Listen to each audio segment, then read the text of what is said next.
Um, okay, last time, you guys were informed that Tilda's parents, had arrived, on the palace grounds, and Tilda, questioning the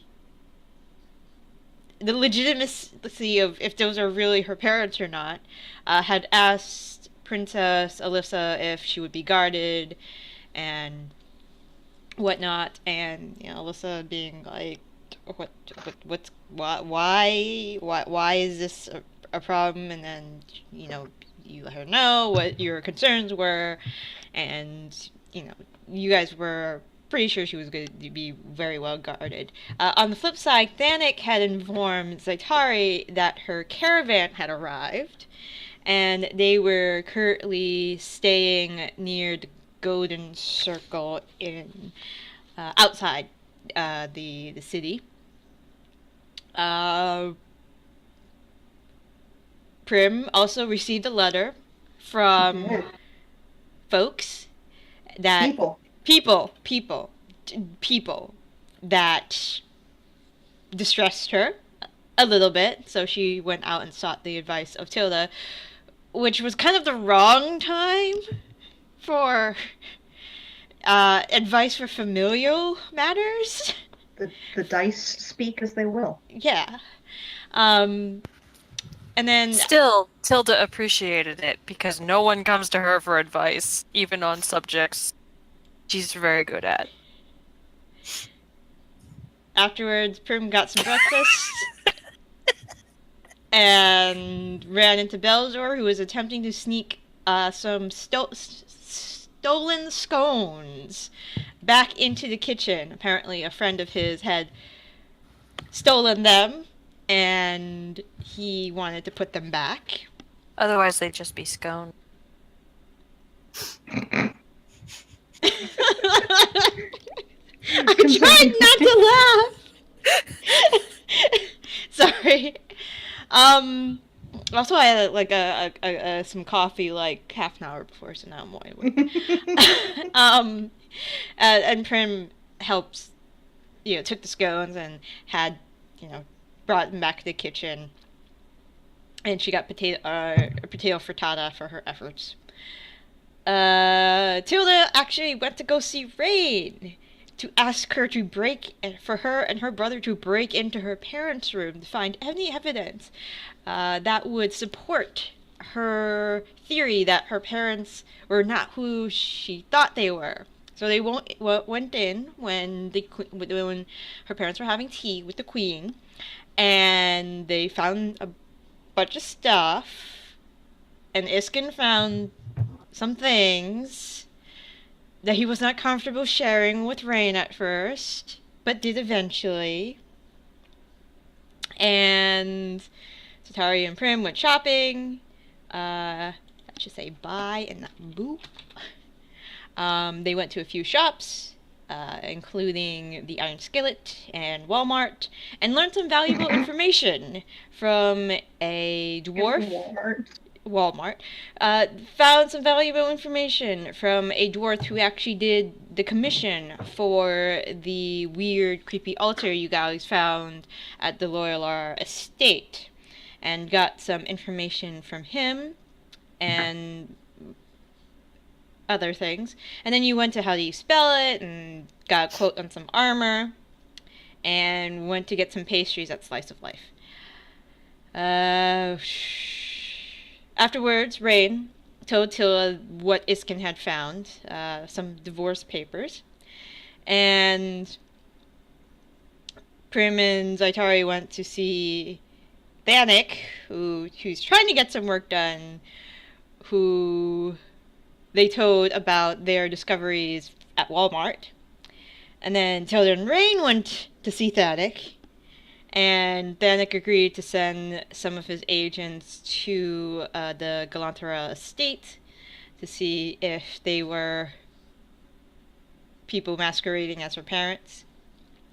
And then the session ended with Zaitari bursting into her room, where Tegan was working, announcing that it was time to meet her family.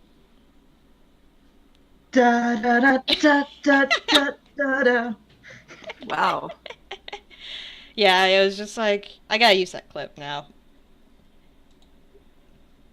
So yeah, does anybody want to do stuff for the? I mean, it's probably like evening. It's probably early evening when all this is all said and done, because tea time was around 11 a.m. So shopping took place around that time. Tilda was going to go shopping, but then she got upset. And so she's just been locked, in her room, furiously trying to put lightning bolts into her spell book, which I already rolled the Arcana check for it. Intense studying. Yeah, exactly. Studying montage. Yep. Understandable. It's a studying montage. Understandable. Anybody else? So that's what she's doing for the next 6 hours. Or Or until she gets bored.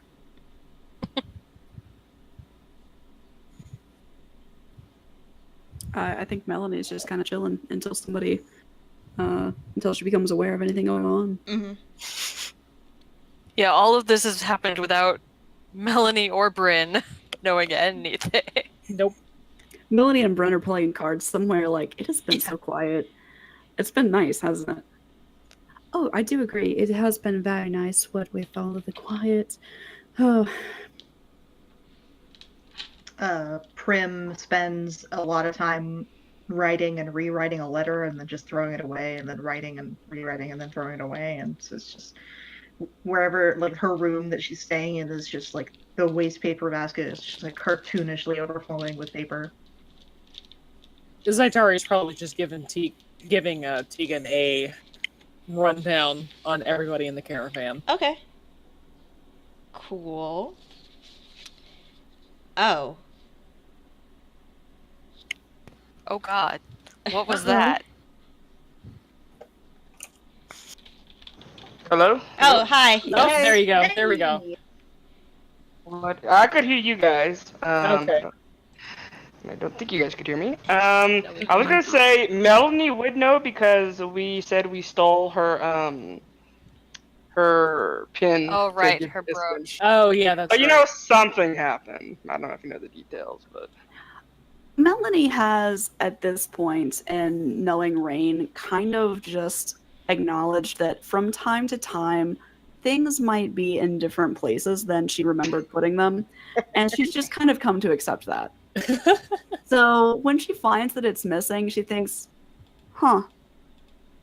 And then she just moves on. Like, that's literally, that's about it. at some, we'll say Rain comes and knocks on the door to Melanie's room. Mm-hmm. Come on in, Bryn and I are playing cards. Hi, Melanie, Brad. You guys having a good time? Oh, very, very. Yeah, we're playing cards. And Bryn now sounds like she's from New York because that's the only way I can differentiate her from my actual voice and then also Melanie. So, Hey, whatever works. I love it. So, I'm done with this, and I'll flick the brooch towards Melanie. I'll catch it. Did you have a good time with whatever you needed this for? Well, it started out kind of fun, but yeah,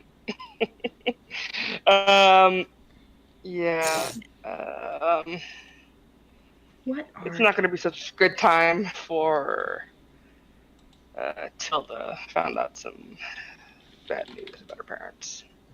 Oh, have you told her? Yeah, she didn't take it very well.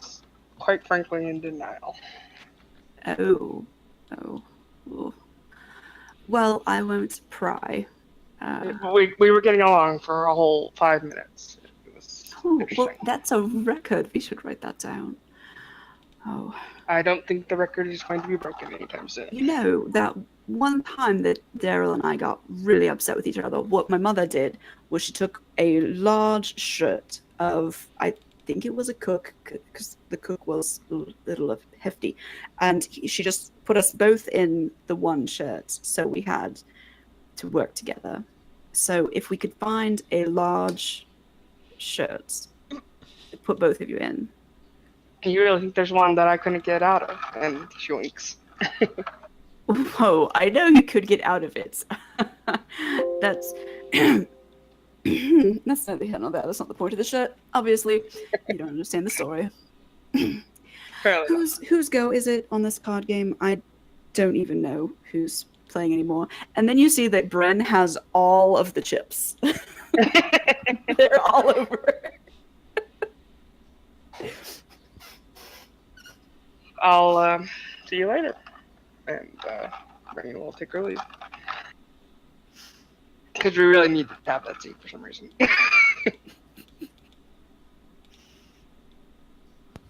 Oh, As soon as you leave, Bryn and Melanie start gossiping about you.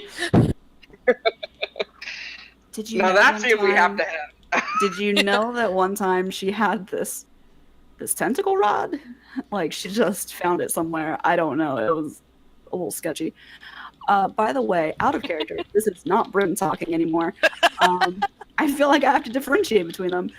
There's a pretty bad thunderstorm here, so if I'm gone, I'll probably like pop into voice, but it might be that my power goes out. Like, I don't think I'm dead, but the power might go out. So, Oh no. Okay. all right, that's all. cool. I am. If anyone else wants to do scene, they're more than welcome. Welcome to. I'm kind of doing something for you guys that I should have done yesterday while I was twiddling my thumbs, and this might be easier for some magic location things. Just trust me on this. Okay. What? Wait, what?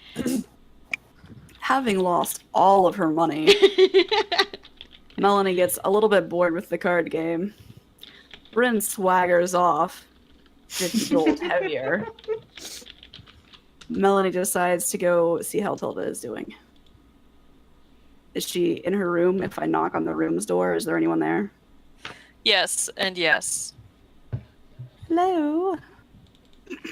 Okay, so you knock on the door, say hello. All you hear is like a small thunder crack, and a frustrated kind of scream. Oh dear. I can't decide if that means I should go in and try to assist, or if I definitely would get spelled with something probably explosive that sounded like lightning. Oh, I really hate lightning spells. Melanie is going to. She's 30 gonna seconds later, the door yanks open. Oh, okay. I was gonna say she's gonna peek her head in the door and just be like, "You all right in there?" Oh, hi. Just saying hello. Did something explode or is everything good? I'm very busy, darling. I'm adding Okay. lightning bolt to my spell book. Oh, handy. I hate getting hit with that, but as long as you're not hitting me, we're fine. I just wanted to let you know that Rain gave me back this little brooch, and she said that maybe she'd given you some bad news, and if you needed anyone, I have 2 shoulders. Both of them are very fine, but if you want to make things electric-y, that's fine too.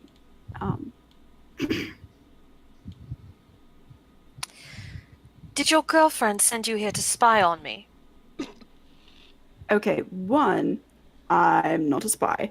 Look at what I'm wearing. I'm wearing all of my armor. This is roughly as sneaky as if I put this armor on a pig and just set it about in the castle. It's so much noise when I walk in this.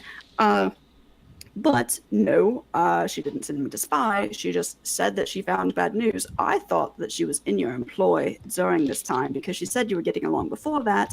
And so I thought, oh, she must have purposely gotten this news and then given it to her and it was bad and maybe she feels bad and I was trying to be a friend.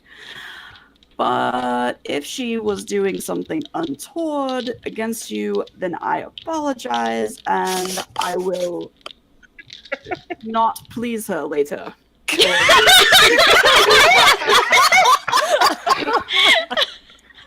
I'll make sure she goes to bed very dissatisfied. You really need that to happen. Just leave her hanging the whole night. The whole night, the whole evening, just nothing. Just Oh some my light God. petting with nothing afterwards.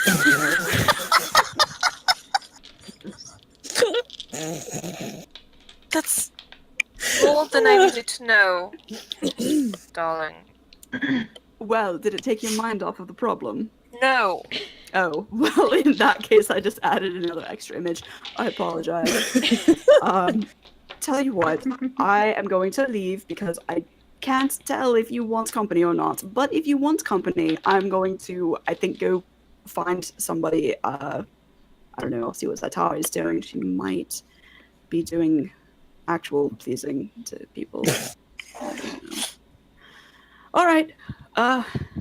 And I just start backing away. I'm just like, I'm not breaking eye contact. It's like when you're trying to leave a bear and you don't want it to see weakness.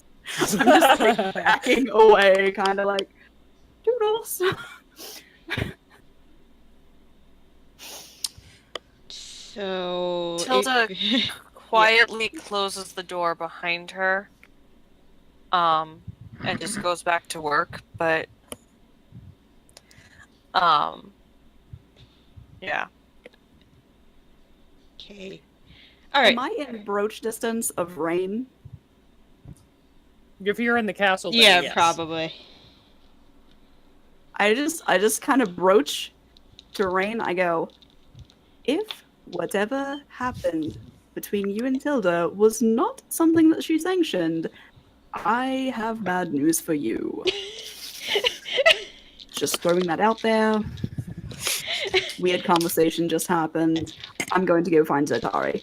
And then I'm just off to find Zaitari. Jesus Christ. Okay. So while you're doing that, I was listening to our past episodes, and I realized that I never put up the pictures of the brooches you guys have. So now, in the top portion of the handout section on the sidebar, I gave everybody access to the brooches you have in person. Now you don't have to be confused about who has what. You could just edit in the text who has what. Ooh, cool. Nice. Okay, so, I mean, you did post in, what's it called? In the Discord channel what they looked like. Yeah, but It's good too. Yeah, I like it. I had forgotten that Tilda's is pretty spectacularly Tilda. Is it the blue flower one? Yeah. No, it's blue the flower. fire brooch. Come on. No. Fire brooch is Zaitari, I believe. Yeah, I And- added Zaitari's name to that one. Okay, yeah, and the opal one was Bryn. So is that the one that Melanie has right now? Probably. Presumably, no, 'cause she would Bryn actually still have has the it. tree one. Yeah, she would have. Unless Prim gives her brooch to somebody. So. Oh, you know what? Range is across. Before she leaves the castle, she will, but she probably hasn't thought about it yet. Okay. Yeah. Actually, after Rain comes in and tosses the brooch at Melanie, and she's just like, Bryn, steals all of the winnings. 50 gold heavier. She's wandering about the halls, and she's like, before I forget, and she's gonna go find Prim. Ooh. Probably at this point still in her room, just writing. You hear a knock. Anyone in there? I don't know who the hell that was. That was a stable boy. Leave him alone. Is anyone there? Who the fuck's in there? Prim really quickly just like shuffles whatever paper she's got on her little writing desk around. Come in. Hi. I know that we haven't spent much time together, but I noticed that you, I mean, do you have a moment? Are you... Yes, just still like hastily shoving paper, like putting her foot down into the wastebasket. If you need to get rid of any of that paper, and I just kind of like make my hands fiery. Oh, well, I mean, I think that if it caught fire now, it would probably be a bit more of a blaze than I'm ready to deal with. But thank you. No one ever wants me to set things on fire nearly as often as they should. I mean, we could take it outside. Oh, no, that's okay. I won't impose. I'm sure I can find something to set on fire later. Anyway, I'm gonna be... I'm not sure where they're gonna send me for this project thing that I'm doing with the whole, don't let everyone kill all the dragons thing. And so anyway, this is something that was really handy for our group, and I will give her the brooch that I've been using. Aww. Not that I'm not, still available to everyone, but I'm possibly not going to be in the same country as everyone, and that doesn't work outside of, I'll tell her the distance. I don't remember what exactly it was. So Prim takes the brooch and is kind of like turning it over in her hands, and is tearing up a little bit. And I give her a half hug because I don't know her well enough to give her a yet. Oh no, I'm all right. I'm all right. It's just that all of you have been so nice. I mean, even you don't even know me from Adam, but everyone's been so nice. It's been a long time since I felt like I was a part of something. I mean, everyone's got a pretty good eye for people. I feel like we've not let any assholes into the group. I mean, we have, but they're lovable assholes, kind of like cats. Because Rain is an asshole, but she's also lovable, like a cat. So even though I don't know you that well, I'm assuming if you're an asshole, you're a lovable asshole, and if not, you're a good person. Like a cat. Like a cat. I mean, it seems like convoluted reasoning, but I suppose it checks out. Thank you. Oh, I try. And it is sometimes convoluted. Yeah. I mean, didn't you, save somebody and that's how they met you? That's a pretty good person thing to do. So, I trust their judgment. Thank you. That means a lot. No, I'll take good care of this. But you'd better come back and make sure that you come back and get it again, okay? Oh, yeah. I have no idea how long I'll be on assignment, but I'm sure they'll see me again. Like a bad penny. This is only a loan, so you'd better come back all right. Oh, I can do that. All right. Notice that I'm not giving away my answer.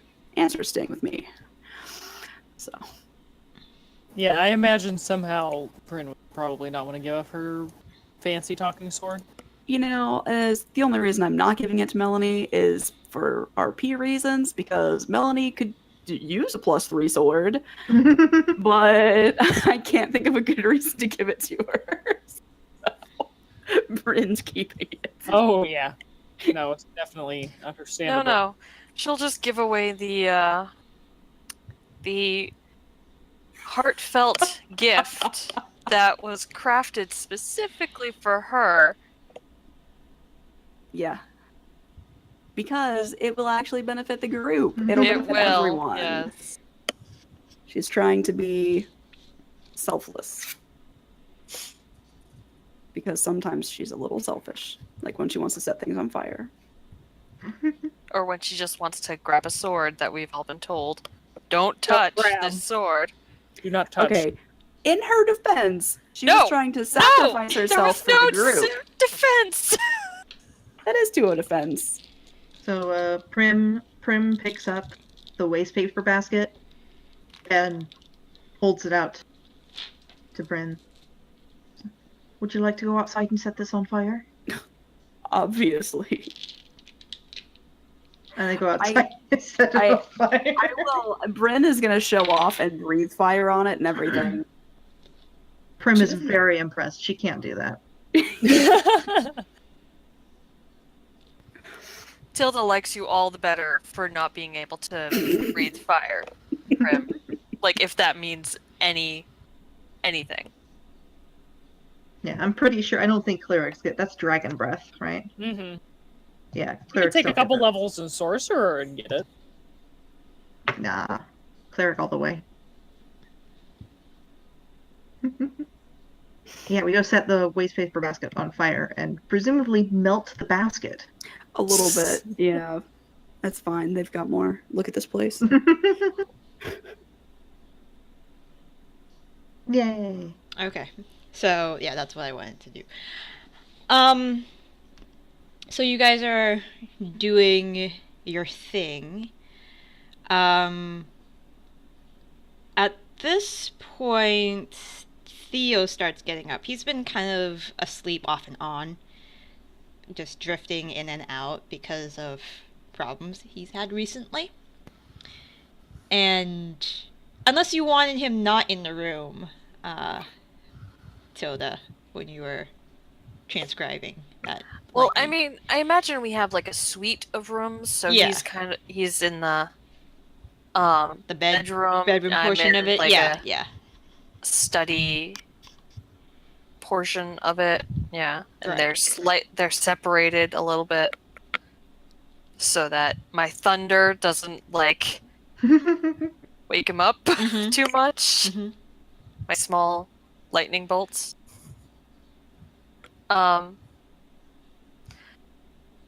Tilda just goes back, after the whole thing with Melanie, she goes back to doing, transcribing it into her spell book. Okay. So, Yeah, he gotta do it for 6 hours, Yeah. guys.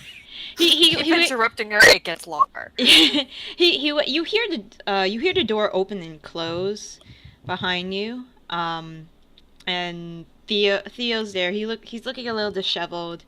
He he gives you like a look saying kind of you get the impression is it okay to disturb you, or would you rather be like alone right now, kind of deal. If you don't pay attention to him, he'll just probably walk on past you. Did you need something, dearest? No, I was going to go to the kitchen to get some food. Would you like anything? No, I'm fine. But you should eat. I'll bring you something back small then, just in case you get hungry.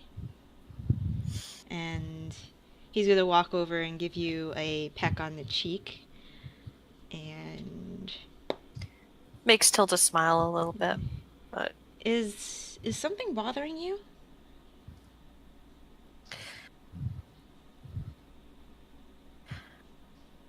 yes. If you need a little time, I understand. But if you want to tell me, you can always tell me anything. I want to tell you, but not now. Okay, I understand. I'll go get you something to eat then. Thank you, dearest. He gives you one more peck, and then he heads down out of the room.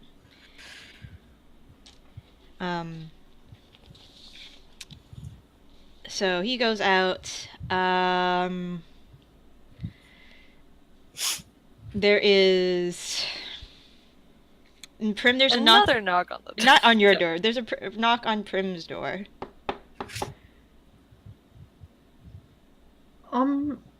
Just a second. She like puts like pants back on. Okay. It was like in the process of like removing her armor and just like making sure that she was like washing, puts pants back on, goes, I can opens the door. I could come back another time if you No, recognize the voice. It's Princess Alyssa. Oh, no, it's all right. Opens the door really quickly. Hello, Hi. your Majesty. She kind of like her eyebrow twitches when you call her Majesty. Alyssa's it's fine. I know you know me as Margaret, but just Alyssa's fine. You don't have to put any proper honorables in front of it. It's fine, Prim. Visibly uncomfortable with doing so, she goes, Alyssa, right. Yes. I was just wondering, and you don't have to do this if you feel uncomfortable. And she kind of just gives you a quick look up and down. Me and some of the sisters were gonna go to the tavern to get something to drink. We were wondering if you wanted to come along. Oh no, I'd love to come along. Okay, cool. It's always good fun when a number of the sisters get together in one place. Yeah, this might be one of the last times I get to do this, so I kind of wanted to get maybe as many people as possible. And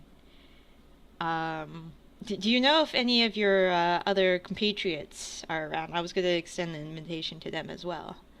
And I guess mother would feel a little comfortable if I had. No, I'm surrounded by fighters, so she shouldn't worry too much. But I know I just saw Miss Bryn. Mm-hmm. So I could probably hunt her down pretty fast. I don't know if Tilda would be interested. I see. Yeah. But I'm sure Zaitari would, and I'm sure Rain would. Okay. I'll knock on her door and leave a note just in case she wants to participate. I don't want her to be. I don't want anybody to think I'm leaving them out of something. No, but I can go and see if Tilda is interested in going. Okay. Tell her it's just going to be the sisterhood. It's, she won't run into anybody. I'll probably extend the invitation to Rosamund as well. And the Hubert boys will probably be there. I have to track them down. She gestures to the whole palace. It's got a lot of room, so good thing I've been working on my cardio. And I guess I could send a few servants around, but once in a while I kind of feel bad just telling them, hey, go fetch this person. Well, I mean, you shouldn't feel bad about it. It's sort of their job. Yeah, but when you hang around with the sisters for as long as I have, I just feel like... sorry, I'm rambling. Yeah, go find them. I'll get the word out to everyone else just to meet us by the Horseshoe Tavern. And she explains it's a small tavern that's attached to the barracks that the queen had built, and we'll just be there relaxing. The whole tab is on the queen for thanking them for their services, and and she lowers her voice. I would have just paid for the whole goddamn thing myself, but Mom has to show her appreciation, I suppose. So I think if you mention to Rain that the tab is on the queen, she would be much more inclined to come. Also, I get the feeling that Master Thanic's been a little worn out recently, so I want to kind of empty as many of the rooms as possible so we can get some work done. But yeah, I'll go try to find who I can. Guilty. It's like, don't worry about it. He's a spy master. He's used to all this. I mean, I could tell you a couple stories of what I've asked for him, even though it's not, she puts in quotes, official work. Oh, I'm sure I can't even begin to imagine what royals might ask their spy masters. mostly about juicy gossip that his agents have heard. But yeah, it's an open invitation to whoever wants to come. All So- right. I should go and see. I'll go and see if Tilda is interested, and I think I can probably find Melanie and Bryn as well. Okay, I'll go find. I'll go back to Zaitari's room and maybe was that young man's name? Iskin, I think. I think I Mm-hmm. may have seen him earlier by the stables. So, and is it fine to invite the halfling fellow, the young man? I think his name is Belzin Bel. Oh, yes, I think that should be fine. Right, so him and that little gnome fellow who I'm probably going to ask him not to sing. Oh, Deacon. Yeah, oh, his name's Deacon. Okay. Yeah, it's I don't know. His I music mean- is his music is unusual, to I say the know. least. I know what you mean. It's he's well-meaning, but maybe tell him that this particular tavern already has musicians, or if they don't, then they aren't interested in music. That's never stopped, Deacon. I'll let him know. I'll try to let him down gently. Gently. Yeah, he's so A chipper. he's a kind soul. In her head, thinking kobold, kobold, kobold, kobold, kobold, kobold. Kobold. You see him in your head, like just running around in his kobold form, like just saying over and over again, "I'm a kobold, I'm a kobold, I'm a kobold." But yeah, I'll just let him know that, and yeah, anybody else who wants to come along, just that you think would be comfortable with everybody else, just let me just tell him to come. If I can think of someone, I will surely let them know. Thank you very much. You're welcome. And remember, no princess business, or Her Majesty, or Your Royal Highness, or whatever. I'm just Alyssa tonight. Understood, Your Grace. She eye rolls so hard and walks out. All right, so yeah, Prim will go and find Melanie and Brim first because she knows that they're probably going to be easier. Okay. And she just goes to check Melanie's room first and knocks. Melanie, are you in? Melanie was, you know what, she might have gone back before she looked for Zaitari, so yes. Yes. Were you interested in going out for a drink tonight with a lot of us lasses and a lot of the ladies from the sisterhood? I find that it is much better for my mental health if I do not say no to drinks, so sure. Especially if I tell you that it's the tab is on the Queen. Oh, yes, that's much better. Right. Have you seen Miss Bryn around? She wandered off with a lot of my money. I think you should just leave her here for the evening. All right. I mean, if you happen to see her, you can let her know the invitation is for her as well. But I'm going to go and try and talk to Miss Tilda. I know she's busy, but if I just poke my head in for a minute, then I hope I won't interrupt too much.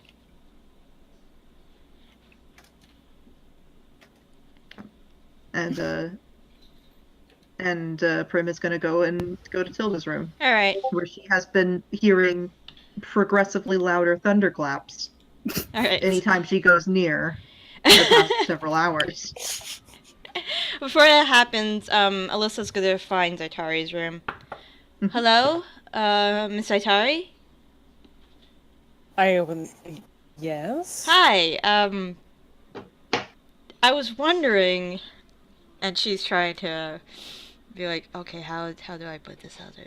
I was wondering if you and your friend Tegan would like to come out to the Horseshoe Inn tonight for some drinks. My sisterhood is going to be there. It's kind of a night of relaxation, and drinks are on my mother tonight, so the invitation's open if you wish to partake. Oh, of course.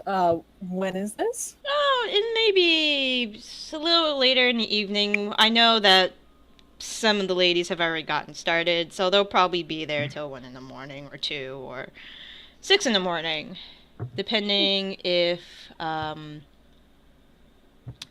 Tiffany's there. Who's Tiffany? Oh, Tiffany is a she is a gnome that the sisterhood had picked up about 3-4 years ago, and no one has ever been able to drink her under the table yet. That sounds like a challenge. Regardless, of course, we will definitely be there. Where exactly is this tavern at? So she tells you it's attached to the barracks.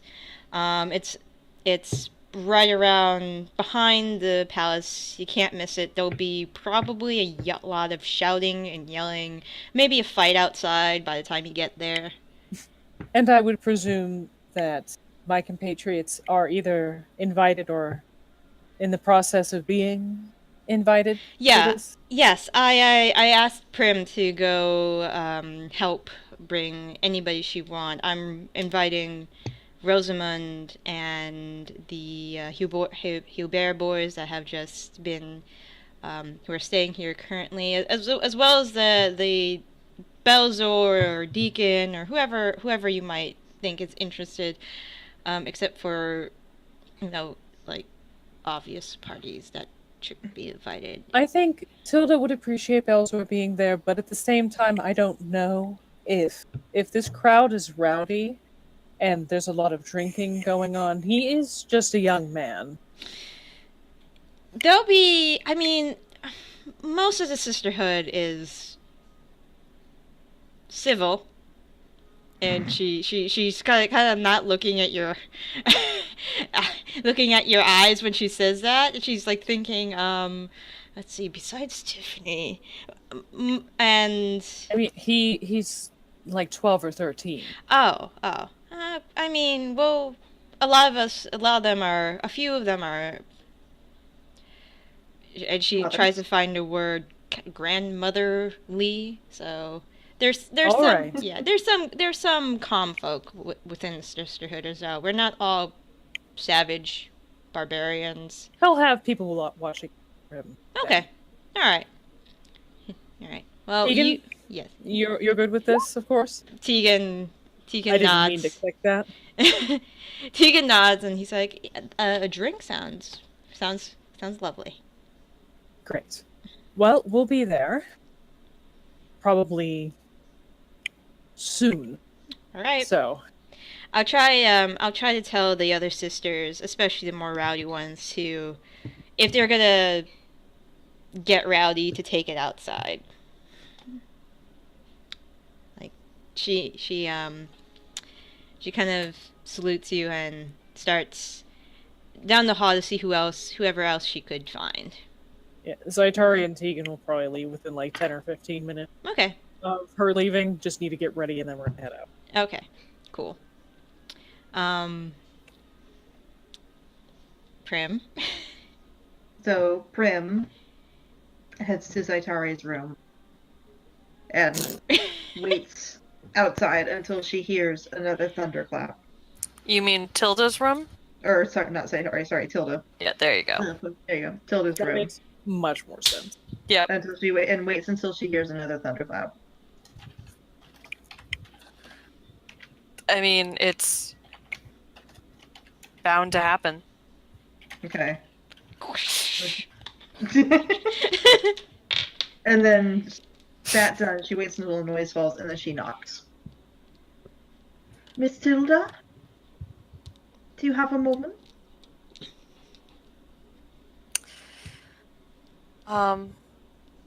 You hear kind of a sigh come from inside the room, and then the chair moves, and the door opens a lot more calmly than I mean, you wouldn't know this, but a lot more calmly than when she opened up the door for Melanie. Yes, Prim, darling?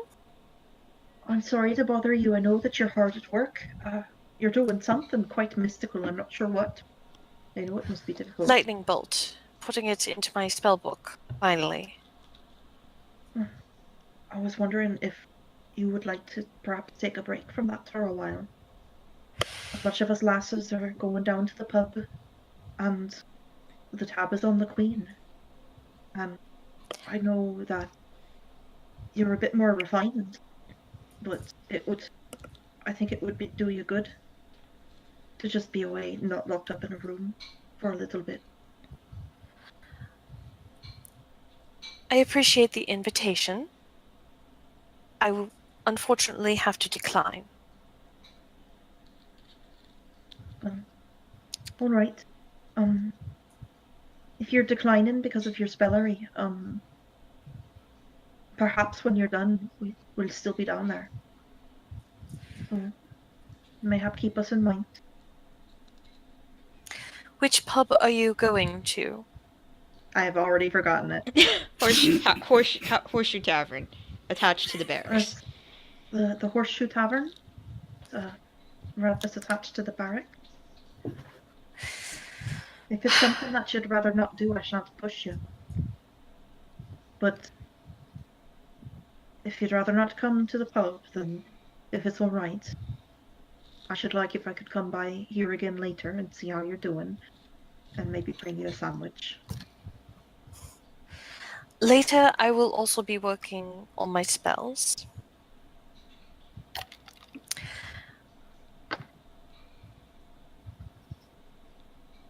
But I will keep your invitation in mind. If I finish early, perhaps I will join you. Thank you. That's all I should ask.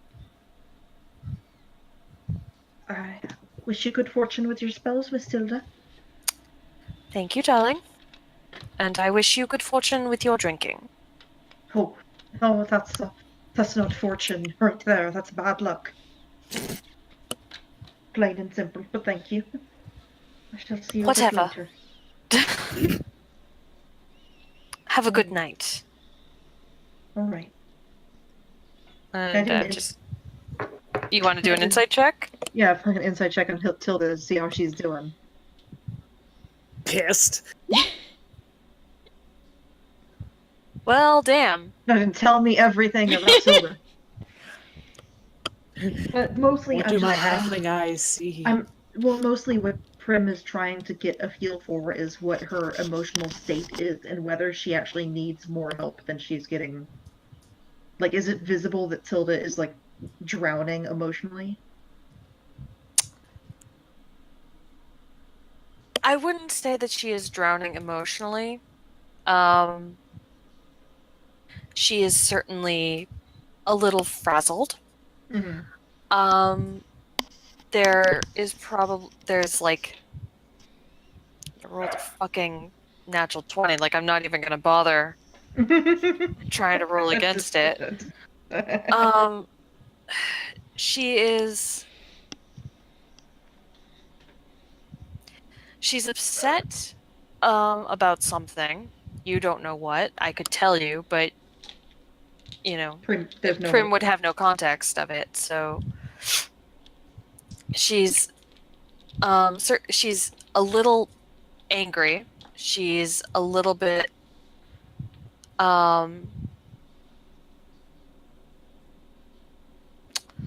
frustrated.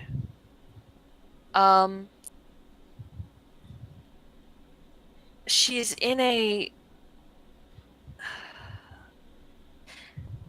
you get the sense that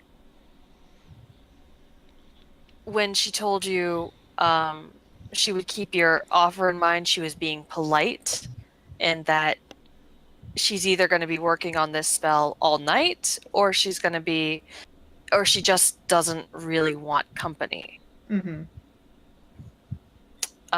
And she most certain, like, even if she wanted company, it would probably Not be ours.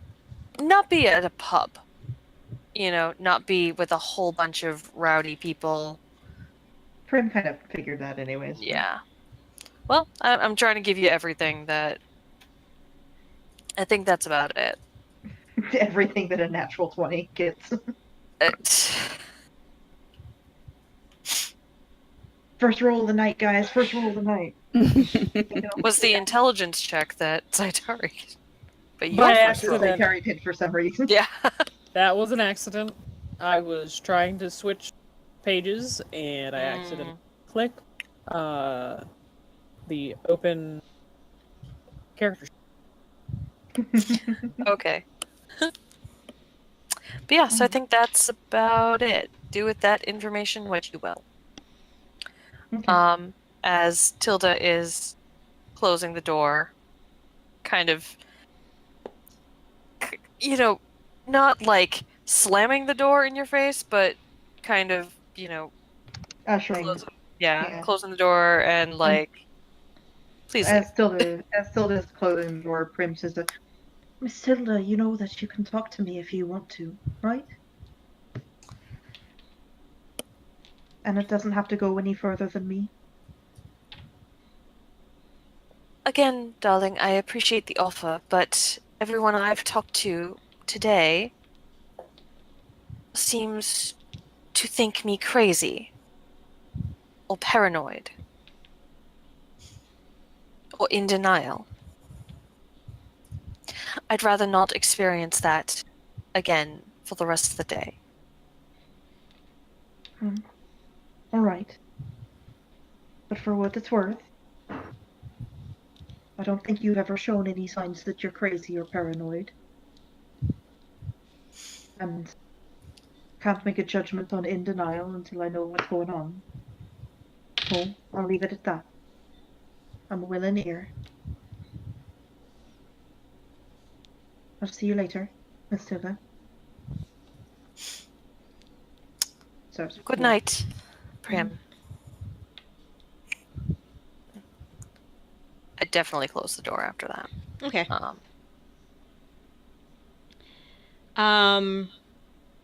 So Rain comes by. No.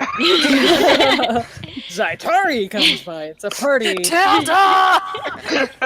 Yeah. Come out and play. So Rain, you Spy hear master comes by. you hear a knock on your door. Hey sis, it's me. I get up and open the door to let us get in. Huh? What's up, little bro? So weird thing. Princess came by my room. Invited me out for drinks at the tavern attached to the barracks. Yeah, really climbed the social ladder, eh? She extended the invitation to all of you. Because she's going around now inviting whoever she can find to the tavern. A bunch of her sisterhood friends, buddies, fellow sisters are going to be there, and drinks are on the queen. So if you're interested, you're more welcome to come. So let me get this straight. You're asking me if I want to go out for free drinks with a bunch of fit, attractive women who are going to get rowdy. Is that the gist of it? Well, when you put it that way, yes. Ignore everything I said. I didn't say anything. I'll get my cloak. But is Leo invited for Iskin? No, Oh. Who knows? Who knows? Who knows who might show up? Yeah. 'Tis a mystery. By the time you all get there, Tilda's already there. Half, like, 3 glasses of ale stacked around her. She's already half through with the 4th one. It's fine. So that's like her. I think that's everyone except for Bryn. And it's up to Lynn if she wants Bryn to show up at some point. I feel like it's a little bit easier for Bryn not to be there. Okay, that's but- cool. She But if Bryn is needed in any way, I can do it. You have dug this grave for yourself. Now I lie in know. it. I know. I'll lie down, but I'll also come up with a reason to get back out. I mean, I'm not. I mean, will Bryn actually respond to attempted flirting? Because every time No. we've tried to set her up, she has shot it down. Bryn doesn't flirt. So Yeah. Bryn flirted that one time. she Did tried. she? She did. She tried. Oh yeah. Well, that's. It didn't go over very well. It really didn't. the one time. Never again. All right. So I think we're talking about 2 different times, guys. But it Maybe. was when we ran into. It was when the gnome broke into my room. She, Bryn tried to flirt with the barbarian in his party. you're right. I remember that, Anthony. Yeah. I think. Okay, yeah, we're remembering it different Yeah. times then. So Bryn flirted those 2 times. She's practically an expert. Yeah. She should be barred. 2 times more than Prim has flirted with anyone. Give it time. Yeah, give it time. Given what I know of her backstory, I doubt it. Until her husband shows up. Yeah. Well, desired husband. Wait, I thought. Oh, that's right. She's not married. Mm-hmm. That was somebody else. Mm-hmm. Anyway, I'll turn off my mic now. Yeah, Zaitari's already there. Okay. Cool. Whenever anybody else shows up. All right. It takes Prim a little bit to show up because she has to go back to her room and get dressed in like the new clothes that she got, Ooh. which are all just like starkly utilitarian, Oh yeah, but at least but nicer. they're nice.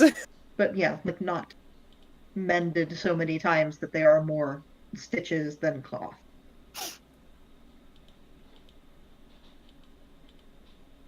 All right. So when you guys get to the inn, the tavern. It's a tavern.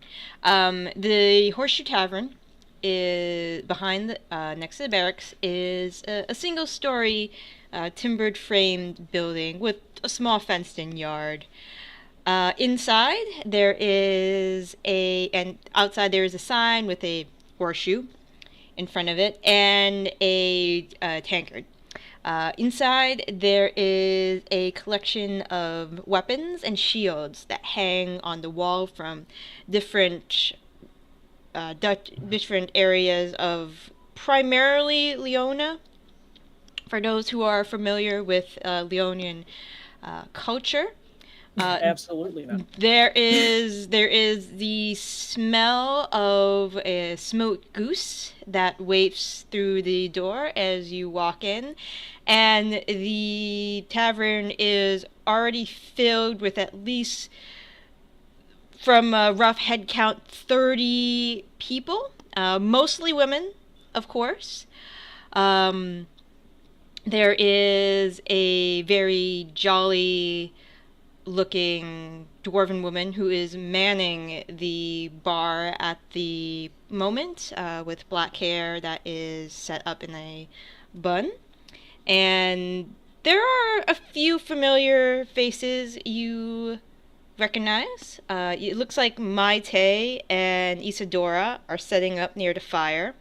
She has brought her violin, and Maite has brought a a harp, and Deacon is by the bar, attempting to climb on a stool to get the dwarven woman's attention. I'll walk over and help him up Oh, because I need to also get the dwarven woman's attention. okay. She's like, stool's so. Oh, oh! Hi, Miss Zaitari. Hello, Deacon. How are you doing? How are you doing? Hi, Mr. I'm Tegan. fine. He waves and Tegan nods in his direction. I'll wave over to the dwarven woman. Oh, and the dwarven woman, sets down a few drinks in front of a few women and trots down the bar. Hey, no, more new faces.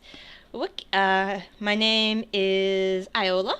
What can I get you, dearies? What is the strongest shit you got? She chuckles at that. Well, we have a variety of very strong alcohol for our fine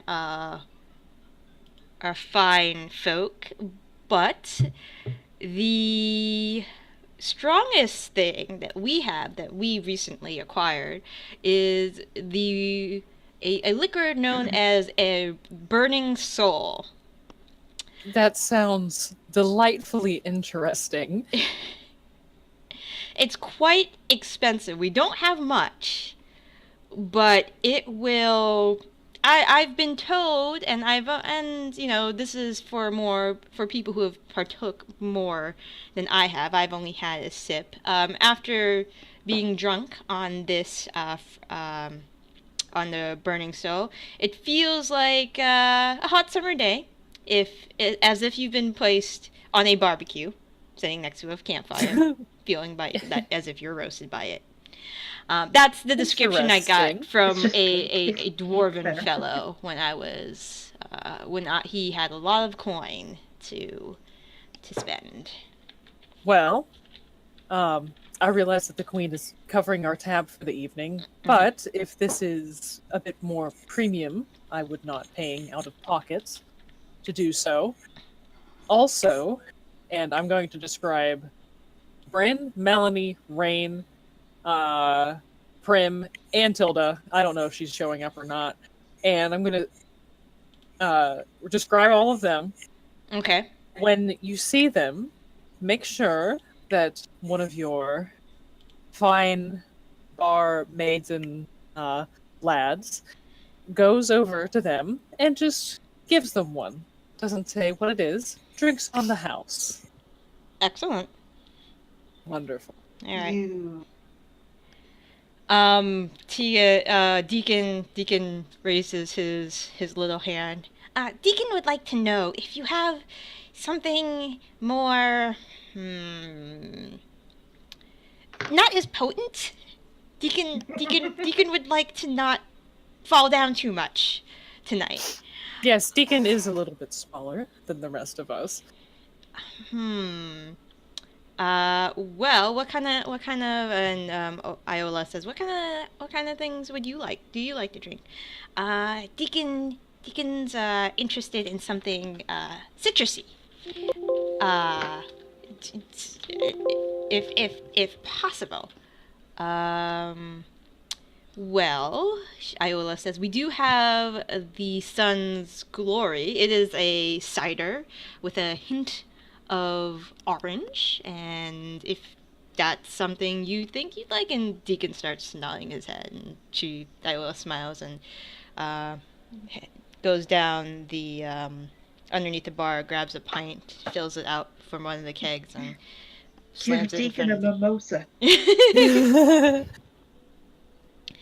Right, and Deacon, grins and puts a silver piece on the table for Iola and has a thumbs up, and he starts sipping.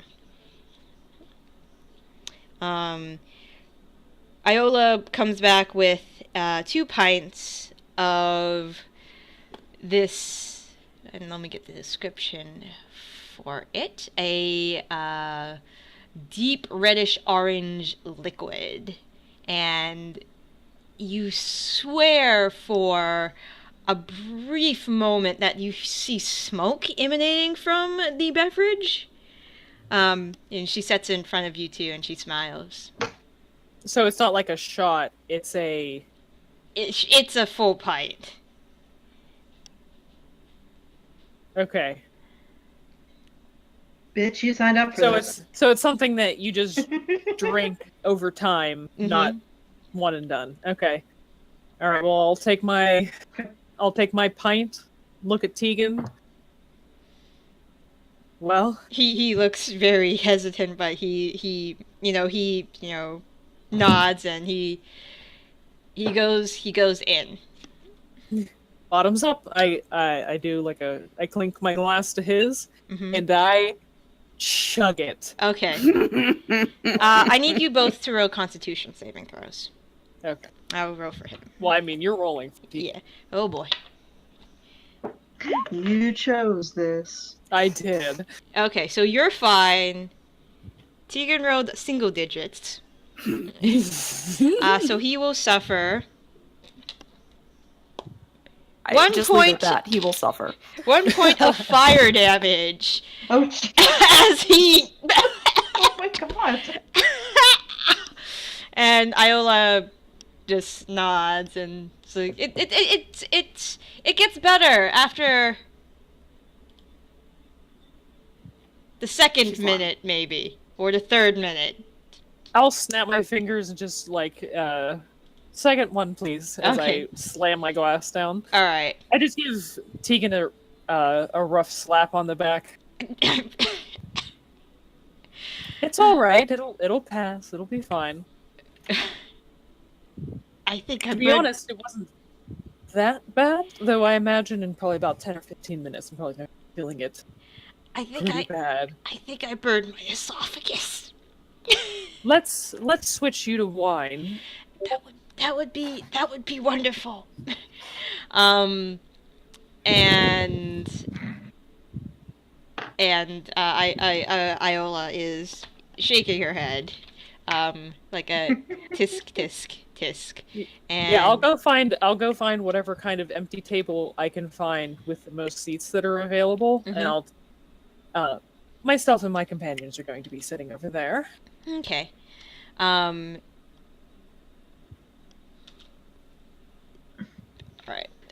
She'll say, I'll bring you over some wine, for you, sir, right away, and thank you, Miss Iola. and Iola's like, poor dear. You saw when he opened his mouth, it looked legit, like slightly, like if you burnt your tongue and you just saw it, that's what it looks like right now. Like he. I feel bad. I have no spells that can help with this. he looks like he's okay after like a minute or two. And you guys can show up whenever you want. Deacon goes with his cider and takes a seat with you guys. I mean, probably all roughly come in within the same 5-minute period or so, right? Yep. Yeah, probably. Yeah, Iskin's with you. Like I said, there's about 30-ish women. There's a few guys in the crowd, but especially there is this this blonde gnome with 2 ponytails, one on each side, on the sides of her head, just like standing on a chair already. And there's already a very large human woman trying to grab her from the table and like drag her down to her seat. And the gnome woman says, "I can take on any of you, especially you!" And she points to a very large Goliath male that, Rain, you recognize. This is the oldest Goliath that hangs around Leo, who is actually at a table of Goliaths.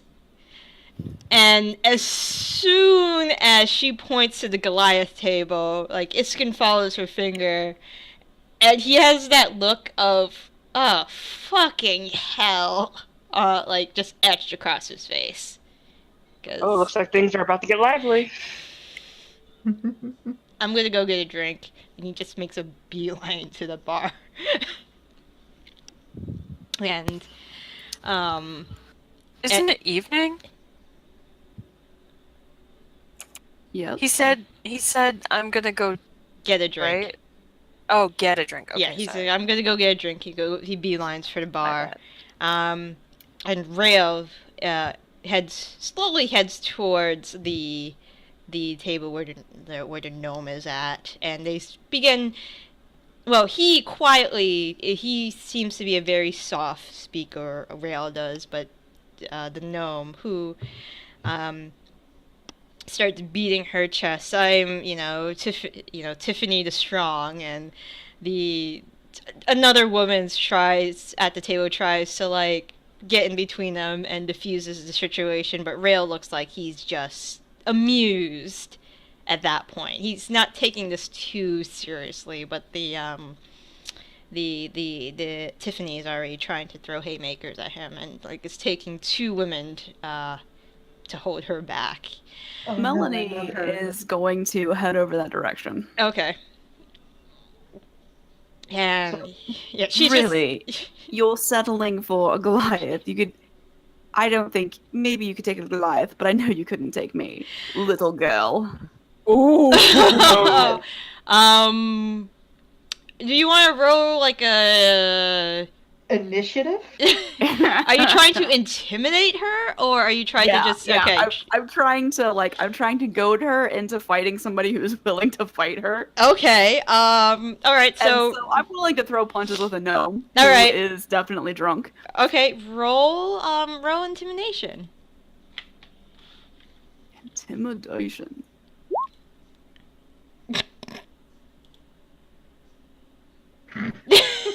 Sorry, I'm looking at that. She stops. She gives you a side look, and then you see the two women that were holding her down, that were clearly human-sized, have this oh shit look. And, Oh yeah. And she whips around. She just gives you just stares you down. I do the thing where you open up your arms, like, come at me. Alright, and she is going to... I'm going to roll a strength check. Alright, that's decent for her. Rain sees this coming over, and so she's going over there. She's either going to save a gnome or end up saving Melanie. Alright. It could go either way. She tears out of the two women who are grabbing her, and she takes a leap off the table, and she is going to attempt to punch you. All right. You're probably wearing your armor, so... Oh yeah. It's That's a 20. It's probably not... You see that she is wearing... Where's that But no armor? shield, I imagine, right? So. She is wearing... Yeah, I don't have my shield on, so I guess it's a 19. 19, okay. Is your shield 1 or 2? +2. Oh, but I have a +1 shield, so my Mine is three. AC is +3. 17. So that's actually 3, yeah. Alright. She's just wearing some chainmail, Okay. but yeah, she comes at you. Her fist deflects off your armor, but you feel like if she got a clear shot at your face, you'd be reeling right now, because it takes you, like, you do like a half step back when she just leaps off the table and just punches you, like, misses your face, punches you square in the chest.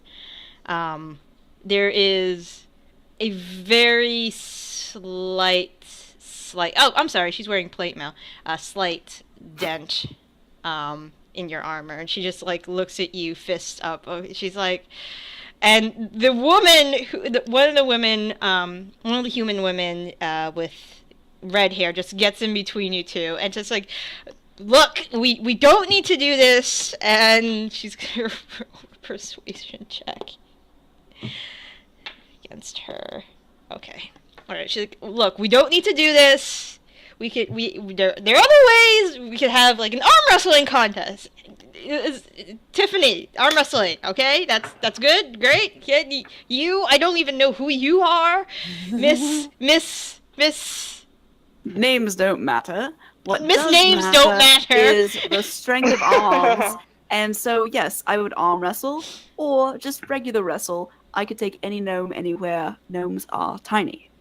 So I would like Prim to arrive at this point. All right, Prim, you see a gnome in 2 ponytails, like, just throwing down gauntlets, fists up, staring at Melanie. She is slightly drunk. The gnome is. Melanie has not had a drop yet, by the way. No. And there is this red-headed woman who is, you know her as Anne, trying to defuse the situation, but failing to do so. As I'm taunting her, I'm kind of making a face at Anne, like, don't worry, I'm just trying to get her out of here, and I'm trying to like bar to fight me. And the other woman that was holding her back at the table, she's like looking at you from behind, Tiffany, and she's like waving her hands like, stop. Like, okay. She's mouthing, you don't know what you're getting into. So Prim walks into the bar and sees a gnome in plate mail and a rogue walk into a bar. And sees a gnome in pigtails throwing a punch at Melanie. Yeah, you know this is Tiffany. Like, what little time you have spent with, like, what you've spent with the Sisterhood proper, you know that Tiffany is one of the rowdiest gnomes you have ever met. It's like if she was raised by bears or wolves or some kind of wild creature. Bear-wolf hybrid. Bear-wolf hybrid. The man-bear pig. She's and you've seen her like barrel down some pretty big individuals, so she could be dangerous if she wants to be, and drunk Tiffany's probably not like one of the best people to tangle with. I make a split decision, and I am going to cast Autoluke's Resilient Sphere on her. Okay. Oh my god. Amazing. Alright, she doesn't have great dex. Yes. Alright, she's trapped in the sphere. Okay, right. I would like to pick up the sphere and just say, I told you so, and then just like look around, because I know that Prim cast this from somewhere. But I would like to pick it up just to insult her a little bit. Alright, you pick it up, and she is... Serve her like a beach ball. She starts like she looks like she's just banging on this sphere, trying to get out. Like she's yelling obscenities, like and in the distance, Miss Melanie, please put her down. I was trying to distract her out of the building. I was trying to get her to leave. Well, come on now, we could just roll her out. And just like, what's her name? Tiffany? Yeah, Tiffany. And is she vaguely aware of who I am, or is it I just let's see if she recognizes you in her drunken... Nope. Just too drunk. Way too drunk. Really drunk. So Prim is just like, come on, Tiffany, let's go outside. It's I can take all of you! Let me I'm sure you can, dear. Let's go. I will break her in half! There are some more people for you to fight outside, dear. And she just keeps yelling. And she's like, I heard that there's a bear around here somewhere. Would you like to go and fight the bear? Rail just watch it. He's just standing there. Gently take the sphere from Melanie and just start rolling it outside. A bunch of the sisters look very amused by this. They'll have to make fun of her because of this later. Rail just stands there while this whole thing is unfolding before him, and he says, "Well, damn, don't see that every day." Hamster ball gnome. Looks like you got lucky this time around. Yeah, I feel like that she, tiny thing, but appearances aren't everything, I suppose. Outside, the screaming suddenly becomes clearer as this only lasts 1 minute. Yeah. Oh, yeah. Melanie's there. She's ready. All right. So you get outside, and she comes, ball disappears. She goes flat on her face as, she was in mid, pounding on the sphere. And then she goes... Right over the horse trough. Right over something. She landed in a pile of mud and dirt, but she's just she takes the back of her hair, she wipes her eyes, and she's going to gun for you again, Melanie. Oh yeah. Alright. Still can't get past your armor. She's just using her fist. She's not even using a weapon. I would like to just try to attack hug. Okay. Try to get her to when she's not moving. Just Okay. trying to wrestle this little thing down. Okay. You better not It's fight so her. small. Let's do a grapple check for you. Let's you try to get behind her, just get two of her, arms from behind, like a full or Nelson. athletics. Let's go athletics for both of you guys. Okay, she doesn't row very well, and she's terribly drunk. So you get her, and you're using a lot of your strength just to hold her back. Is it like when you pick up a bowling ball and it's way too dense for its size? Is that kind of like her strength is just weirdly powerful in her tiny shape? Yeah. You get the feeling that she is. If she wasn't this drunk, she probably could break out of this. But because she's so uncoordinated right now, and she's not focusing the strength in the proper limbs at the moment, you're just holding a bowling ball back pretty much. I look at Prim. I'm like you see me moving around you're in the. She's very, very strong and very, very angry, but I didn't want to punching that random person. At least I'm still wearing my armor. Oh god, she's biting. Stop biting. She's trying to bite your armor, but it's not she's not getting through it at all, but she's just Is she rabid? Can you detect disease? Is she okay? What do you want to do with this? Question from the DM. If I cast Greater Restoration, will it remove the drunkenness? I know Lay on Hands can. But you don't have Greater Restoration,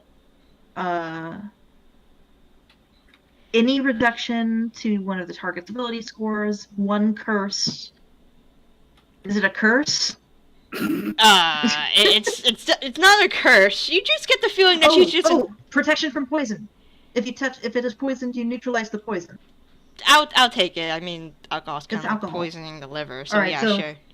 So I will reach up and touch Tiffany, just my one flailing limb. Okay.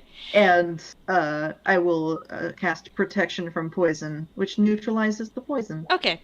And in the as you're casting it, she's like, "I swear I will break you, goddamn twat!" And she just as soon as you touch her, she stops, and there's a moment of clarity in her face, and she just blinking.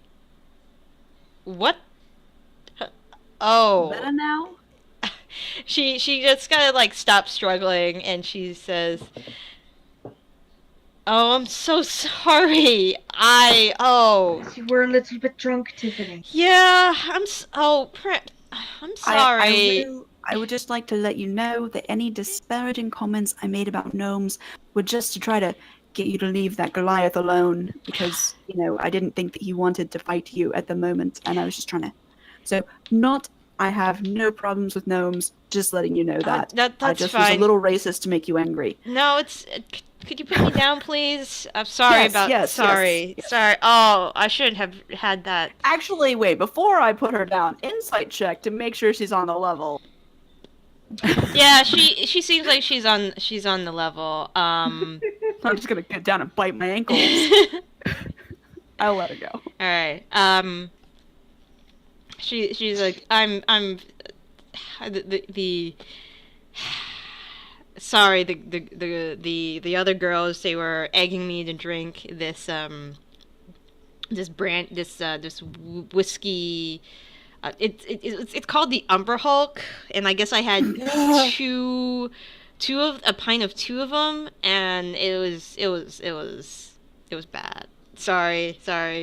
Oh, you're fine. You dented my armor a little bit. Oh, I'm so sorry. Oh, It's all right. jeez. I can help you, like, get that dent out, if you need me to. A small hand honestly, helps. I've got so many dents in this. I really need to work on it. We've been busy lately. We Yeah. haven't been that busy. I'm just lazy Yeah. sometimes. I'm glad to see that you two are getting along now. I like her. She's angry. I only get like that when I'm drunk. I'm so sorry. Let me. Well, drinks aren't the queen. Do I know if Tiffany's single? Random question.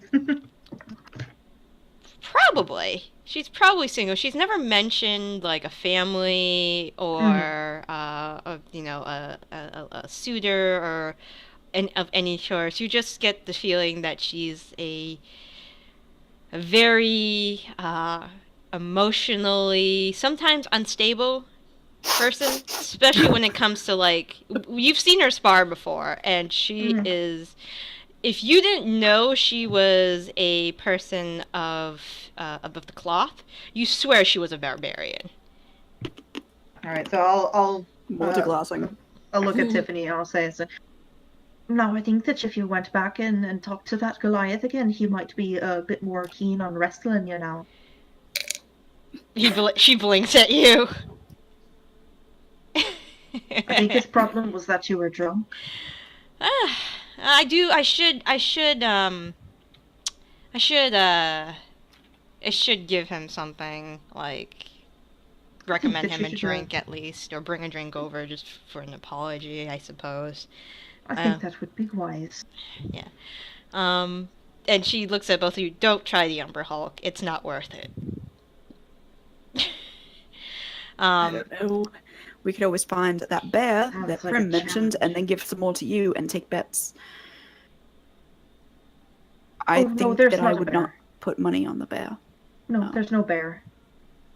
I was just trying to get her to stop screaming. Do we know any druids?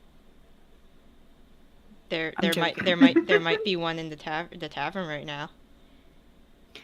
Oh, is Leo there? Yeah, he's at the table full of Goliaths.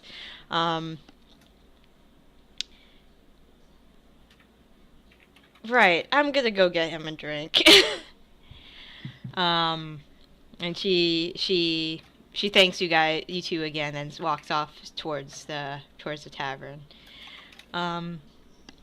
Behind you guys, you hear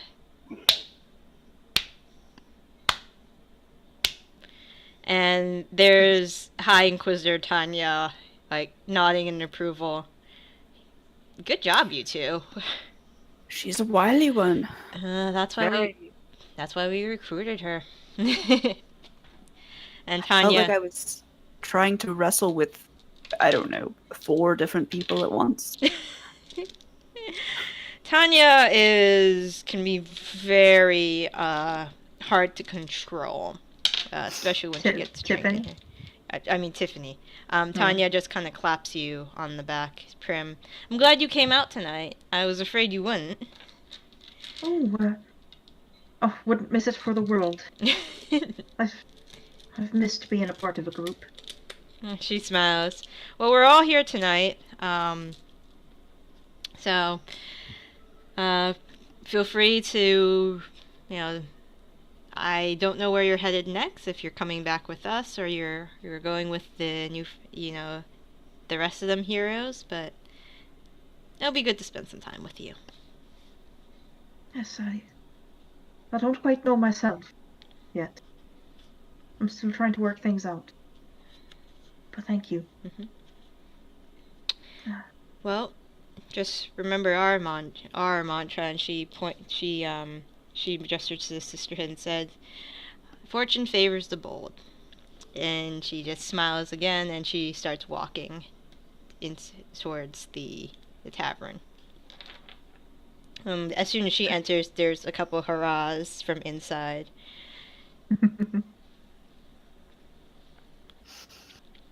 That was fun. Right. Well, I think that after that, I need a drink. Maybe have some alcohol. It looks so much like a good time. I feel like that would be unwise. I do too. It was a bad attempt at sarcasm. And Prim starts walking, goes back inside. Okay. To fucking find a drink waiting for her, apparently. Yeah, Mm. so you guys find this reddish, deep reddish orange pint. I like to think we're all gathered around the same table as the pints come around. Yep. Iskin is very cautiously, he pokes he pokes his finger, like just the tip of it, on the drink, and then he's like, "This is very, is this smoking?" Just like cocks his head at the concoction that was put in front of him. Don't think Well, about it too much. It's It's bottoms up. Clink glass. very good.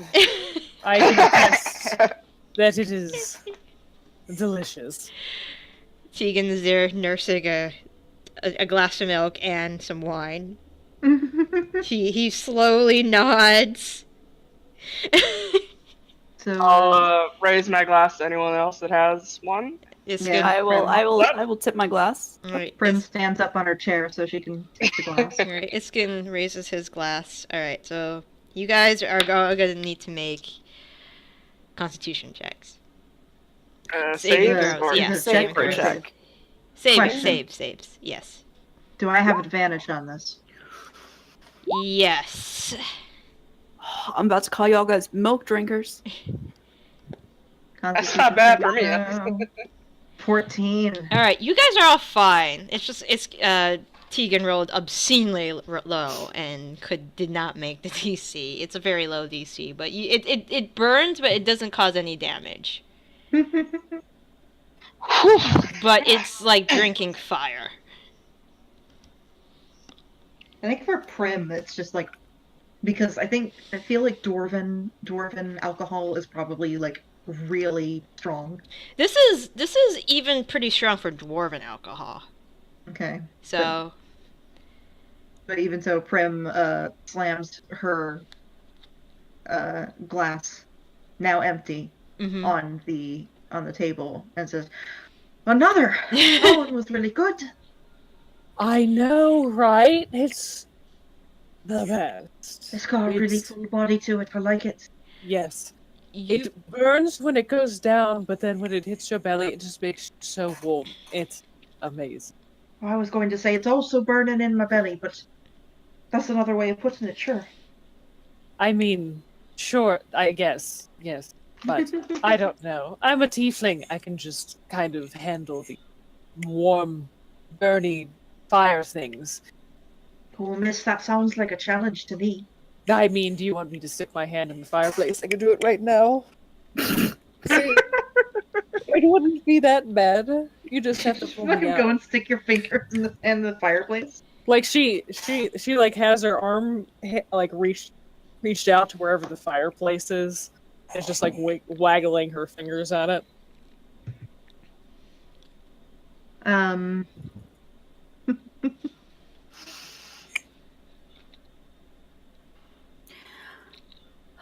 Well, at least I don't have to fight any more tiny, angry people. Yet, I don't know if Tiffany's still drinking. The night is young, and you may yet save us from any more 3-foot-high child-sized spiders. I What am. time is it? I swear it took you guys forever to show up here. I don't know what time it is. Have clocks even been invented? Yes. What kind of question? Yes. I'm kidding. There's guns. I would imagine they work. Isn't there also a clock tower in this city? Yeah. Yeah. I remember her describing a clock tower. Yep. Oh, Also, sundials have been a thing for a long time anyways. It's true. And water clocks. I was just busy with... I wasn't busy. I was just taking my time. So was that a challenge, Prim, for all of us? You're going again? Sure. I'll take any of you on for the drinking challenge. Oh, that sounds like a good bet. All right. Yeah, me and my +1 constitution are in on this. Okay. Are we doing a drinking contest? I'm in. And Zaitari like slams her hand on the table. What's the bartender's name again? Iola. Iola. And Iola is already walking over. She just set down a round of drinks at the Goliath table, and she's coming over. Well, you look like you're all ready for some more drinking. We are going to have a drinking contest. Gonna need shots. Strong shots. Lots of them. Oh, Maybe have some that get like stronger as we go. Not that they get stronger themselves, but like we can start with the weak shit and then go to the really fuck you up shit. Yes. Like That what one. I've been drinking. Just this whole time. All right. Well, we can definitely do that. All right. I suppose we can start off with some moxie, and then I will just keep them coming.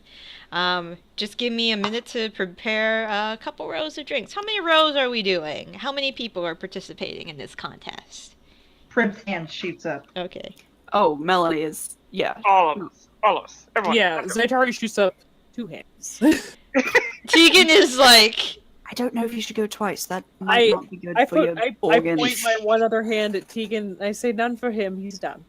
I'll judge, he says. I will judge. All right. So I think we should go with a shot of moxie, and then the phoenix. And how many do we want to do? 5? A roll of 5 sounds good, or Sure, we'll start with. all right. Sounds amazing. All right. Moxie, the Phoenix, Black Midnight, the Spider Bite. She's going through the drinks she knows, and what was I saying? It would be the last, and then we can finish up. What? What were you saying? What was I saying? It's a very Yes. What were you? What? That's the name of the shot. She might have just already lost the game. All right, let's start with Moxie then. I mean, I understood what you were saying, but I don't understand. Like, why are you asking? She's already walking away to go get your drinks. I'm just gonna give Zaitari a little pat, like it's all right. And then I look at Tegan and I'm just like, I just shake my head like, oh, you're gonna just have to pour her in bed tonight. He is Not he like is he's he is not drinking. used to doing that anyway.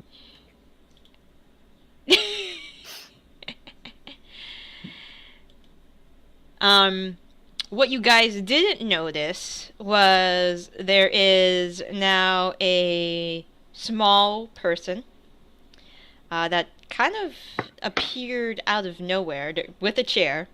A half elven young about 12-13-year-old half elven girl. I don't know. Looking at you, Zaitari and Rain I think you two recognize her. She has an ear that's like partially torn off. She has deep scars on her face. She is there with a glass of what looks like goat's milk with something mixed into it. And at her side is a familiar halfling teenage boy, Belzor.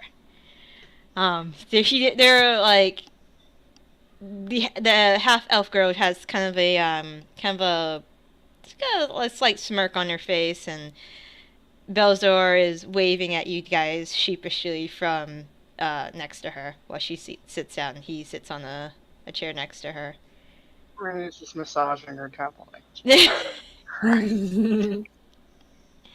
Hi everyone, and Belzor says, "This is I don't know if you remember. This is Lynn."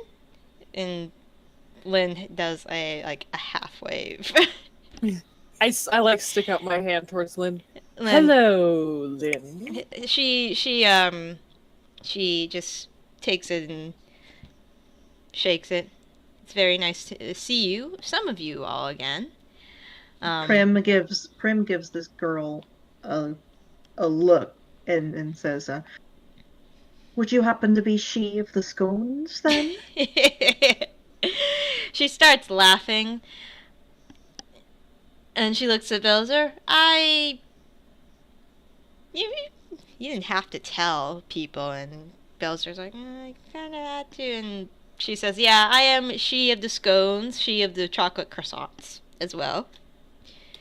Chocolate croissants are very good. So They are.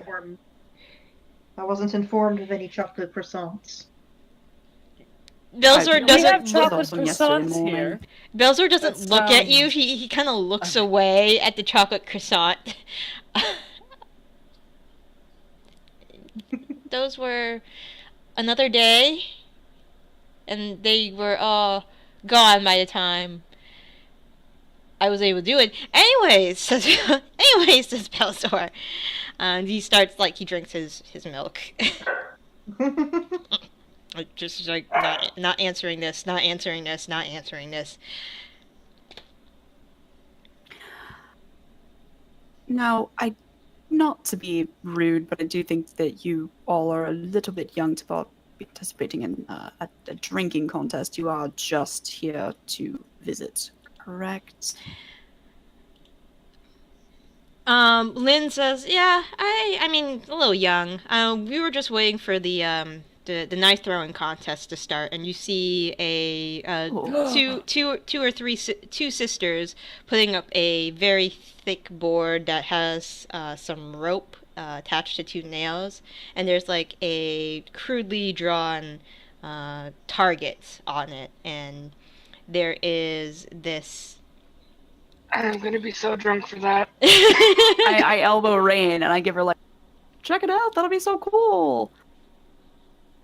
There's going to be a knife throwing contest. I don't suppose there are going to be any other contests. That gnome is trying to, and she points to the gnome, who's talking to Tiffany, who's talking to Rael, and they're chatting. I overheard that they might be starting a test of strength outside at some point. Oh, wonderful. And so there's a contest. Maite and Isidore have already started singing, and it's like a jaunty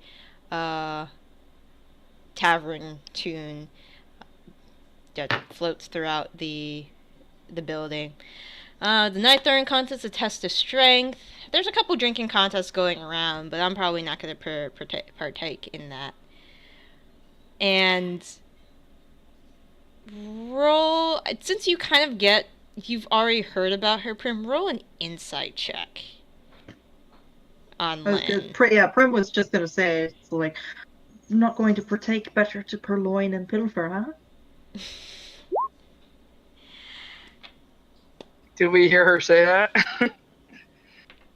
You hear her say that, and you get the gist, Prim, that she's already looking around for targets. And Belzor is... I want to see if Belzor picks up on this. Belzor is, like, glaring at Lynn. Like... Do I recognize me, Junior? You know who she is. She's the she was the victim of the snake in her bed via Belzor. And then this is the person who tried to kill Belzor is the person who tried to kill with kindness, as they say, as you guys had suggested. I did not recommend that at all. I said beat the shit out of her. But you kind of you Prim, you definitely get the gist that she's already looking for targets, and Belzer's like, no.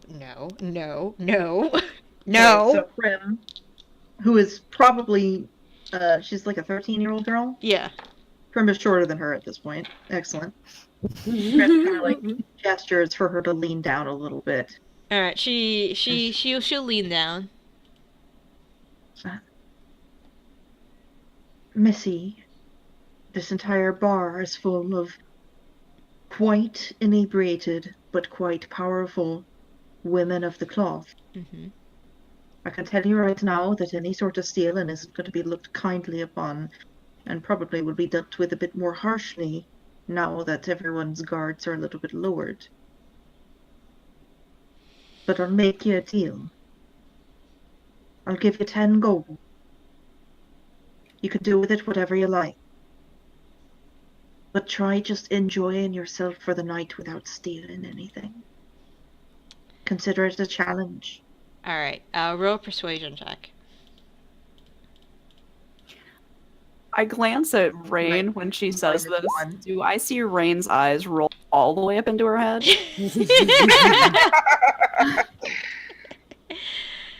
She, Lynn looks thoughtful, and then Belzor shoots a look at Lynn, kind of, please don't do this, and her expression softens, and she says, alright. Alright. Here's your gold. I give her 10 gold. Alright, she pockets it. I don't really care what you do with it. You can go and get yourself a drink at the bar if you want, or you can go and get yourself some sweets. But try and just not do something illegal. Alright. Is gambling illegal? Depends on what state you're in. Vegas, baby. Iola comes back with the shots. And she, sets 5 in front of each of you.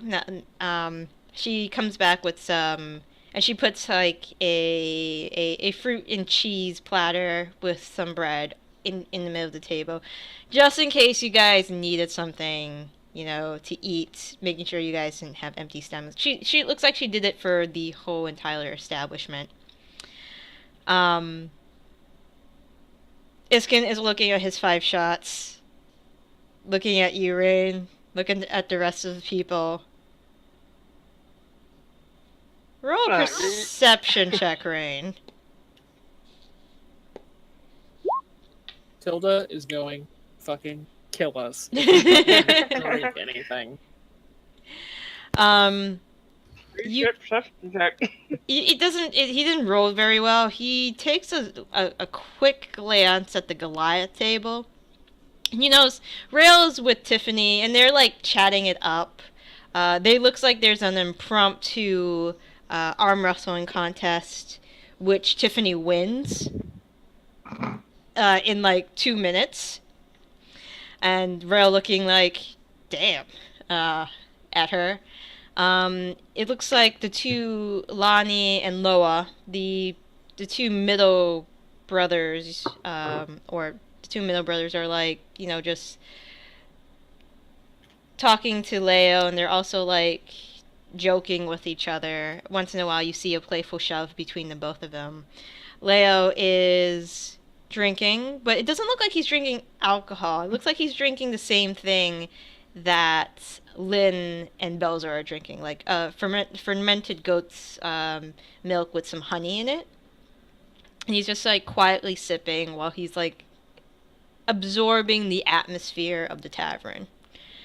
Doesn't look like he's one for much drinking himself, but he's comfortable just leaning back and observing. I'm gonna turn to this and do you really want to do a drinking contest? Maybe you should just take those and take it to the other table over there. Share a little. He looks at you, cocks an eyebrow. He quietly just... I want to see if he can do this in front... Nope, he can't do it sneakily. He quietly pushes his shots at the center of the table. He nods at you. He takes a Pat him deep... on the back. He hesitates. And then he goes for, what was I saying? And he takes a quick shot. Liquid courage, so that's good. He's fine. And he, Can I whisper under my breath? Just the one. he nods and he starts walking over to the Goliath table. Trying to weave past some of the drunken ladies.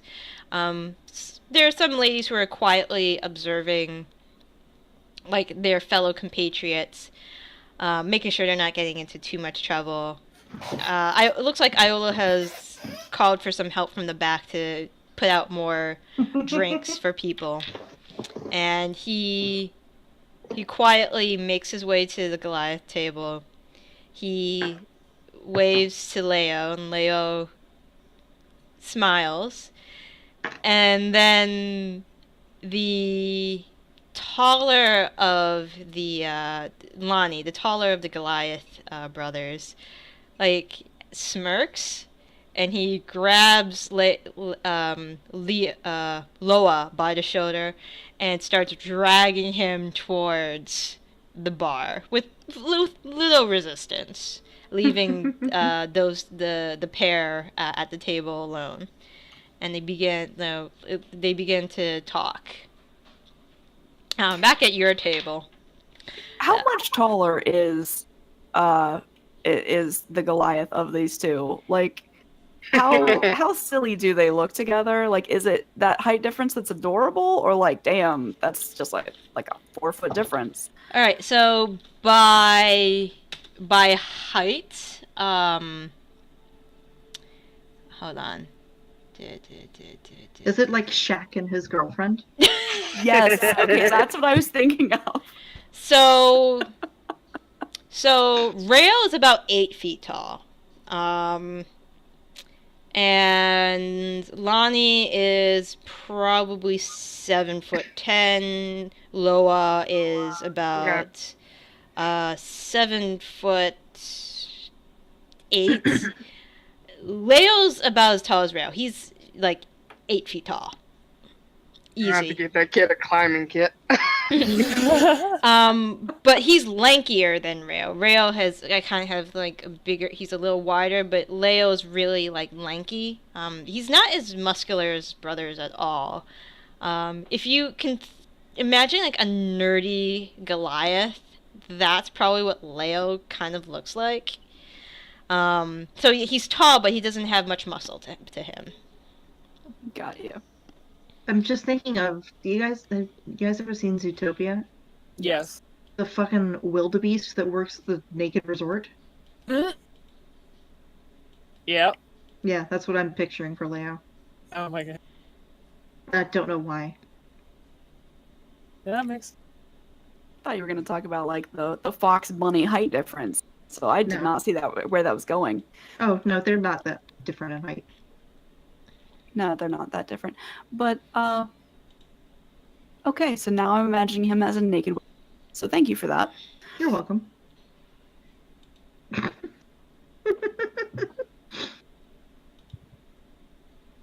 Okay. Alright, so we got 5 shots in front of us. Drink.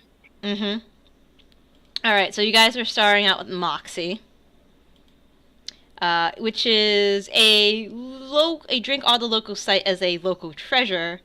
And I need... Alright, so you guys have already drunk some burning soul.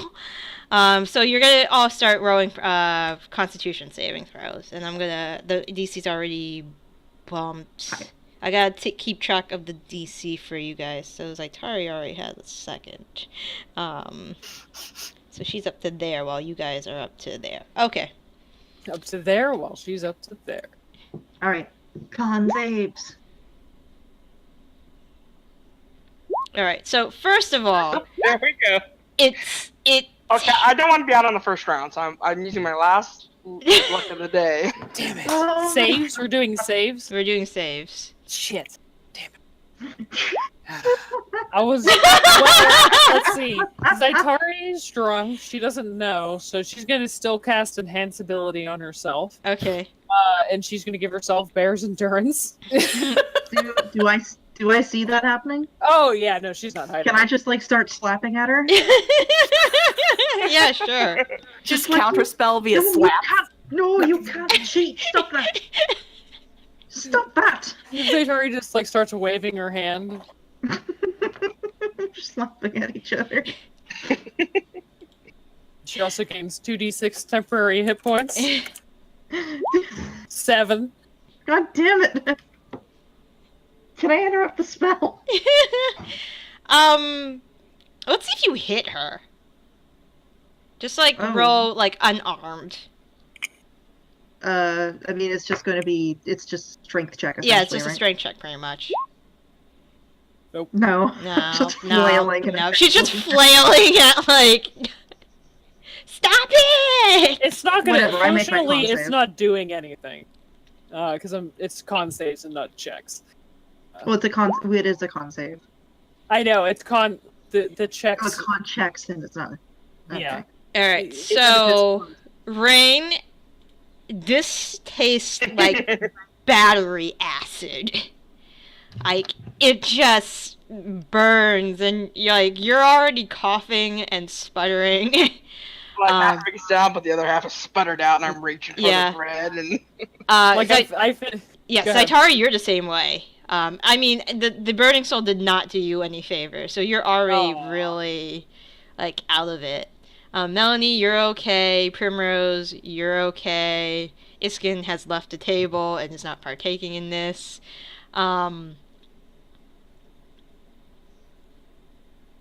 You see Belzor, go to another table and get a pitcher of water with some glasses and puts it on the table and starts pouring drinks for all of you guys.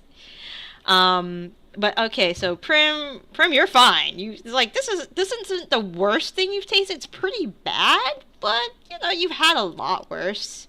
Mhm. Can And- Zaitari keep going in the drinking contest, even though that shot was terrible for her? She could try, but the Constitution save is going to go pretty way up for you. So. Oh, she's not backing down until she passes. yeah, Rain is just out, and now she's like giving Melanie the coach massage. Like, you can do it, baby. Oh, that was terrible. Rain, what are you doing? Don't back out now. Gotta say There's something so for the much knife more. throwing. There's 5 shots here. We only did 1. Okay. The next is the Phoenix. It is a reddish drink that doesn't look as red as the Burning Soul, but there's still some fire to it. So you guys are now thereafter. Okay, so Zaitari, Melanie, and Primrose. Once again. Con save. Con save. Okay. Here's what I'm gonna do. Oh, that's a check. That's a check. I'm it does going. not have the same pluses. Can I make a sleight of hand check? Now this requires verbal components. You're kind of tipsy, so it's gonna be disadvantage. Sure, that's fine. That's fine, I bro. want to cast Get some major rest. image right on top of myself to make it look like I'm taking the shot, but I'm absolutely not. Okay, sure. It's basically going to move with me and look like I took the shot, but I didn't. Okay. You bitch. All right. Oh let's- no. Disadvantage. left? Light of- Ro, she's gonna go to sleep. Ro. Oh, that's no good. Go ahead and make perception checks, you assholes. Perception check. Honest, I don't. Critical Is fail. it a disadvantage because I'm getting tipsy? You're fine so far. I feel fine. Yeah, you guys see it. It's pretty easy. Even Okay, so this I slide the one that I would have drank over to Zaitari, and I watch her drink. straight up what I'm imagining is just you Emperor's New Grooving it into the plant. Just- That's probably what's going to end up happening. Yeah, so Zaitari is still going to cast Major Image on herself and go with it. Because as far as she's concerned, you guys haven't noticed. even Belzor is like, really? Really? So Zaitari takes the shot, but not really. Slams it back down. See? Very easy. Tegan I'm pats going- you Yeah, on the you know, back. that was so easy, Zaitari. I think you should have another one, and I slide mine over. I agree. And I'll actually do this one. Okay, roll a Constitution saving throw.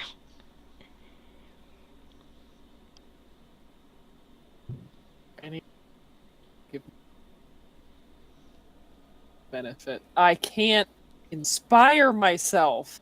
Damn it.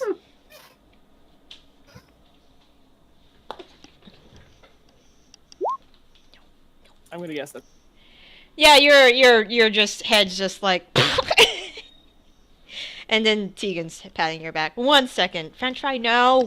See, that French was fry. very. She's good. Zaitari Hi, was going to French fry. say after she was done that she's very happy nobody from her caravan is here to see her like this. But now she's passed out, so she can't. Your entire caravan comes in right now. Oh god. So what do we think about 6 more episodes till we get to the speech? Something like that. I'm back. Sorry, he's learned to get my attention when his food dish is empty to climb on my miniature painting table, which has a lot of stuff.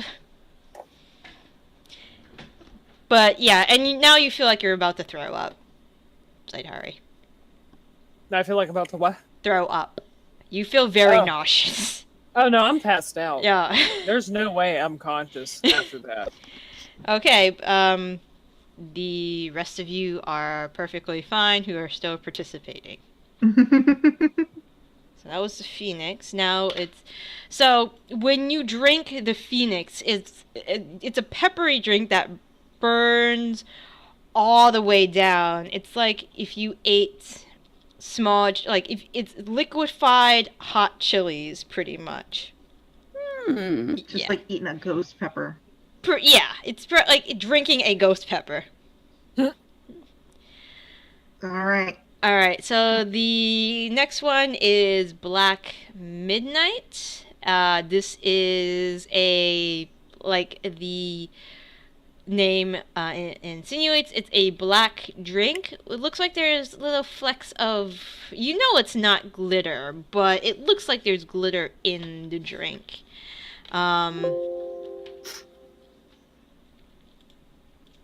I'm excited.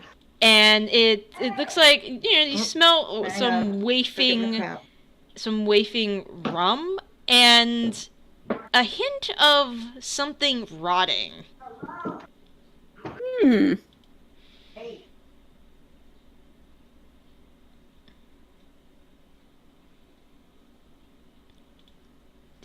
Did Heather leave?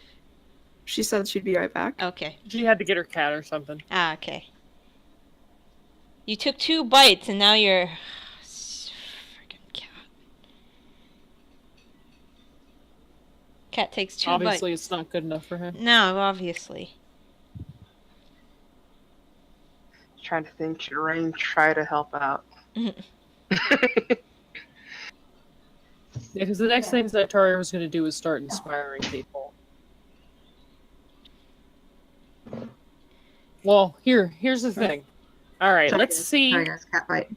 No, okay. Let's see. It would be fair to help. I mean, she does get advantage on checks, so it would only be fair to DM, would help you out. have a number in your mind for Zaitari to save against throwing up? Yes, I have that number right now. All right. Nope. Nope. All right. That is not the number that you needed. Zaitari starts getting back up, and she stretches, takes a deep breath. Tegan is like, I think I'm okay. And he gets All up need and to roll dex saves. Oh, fuck.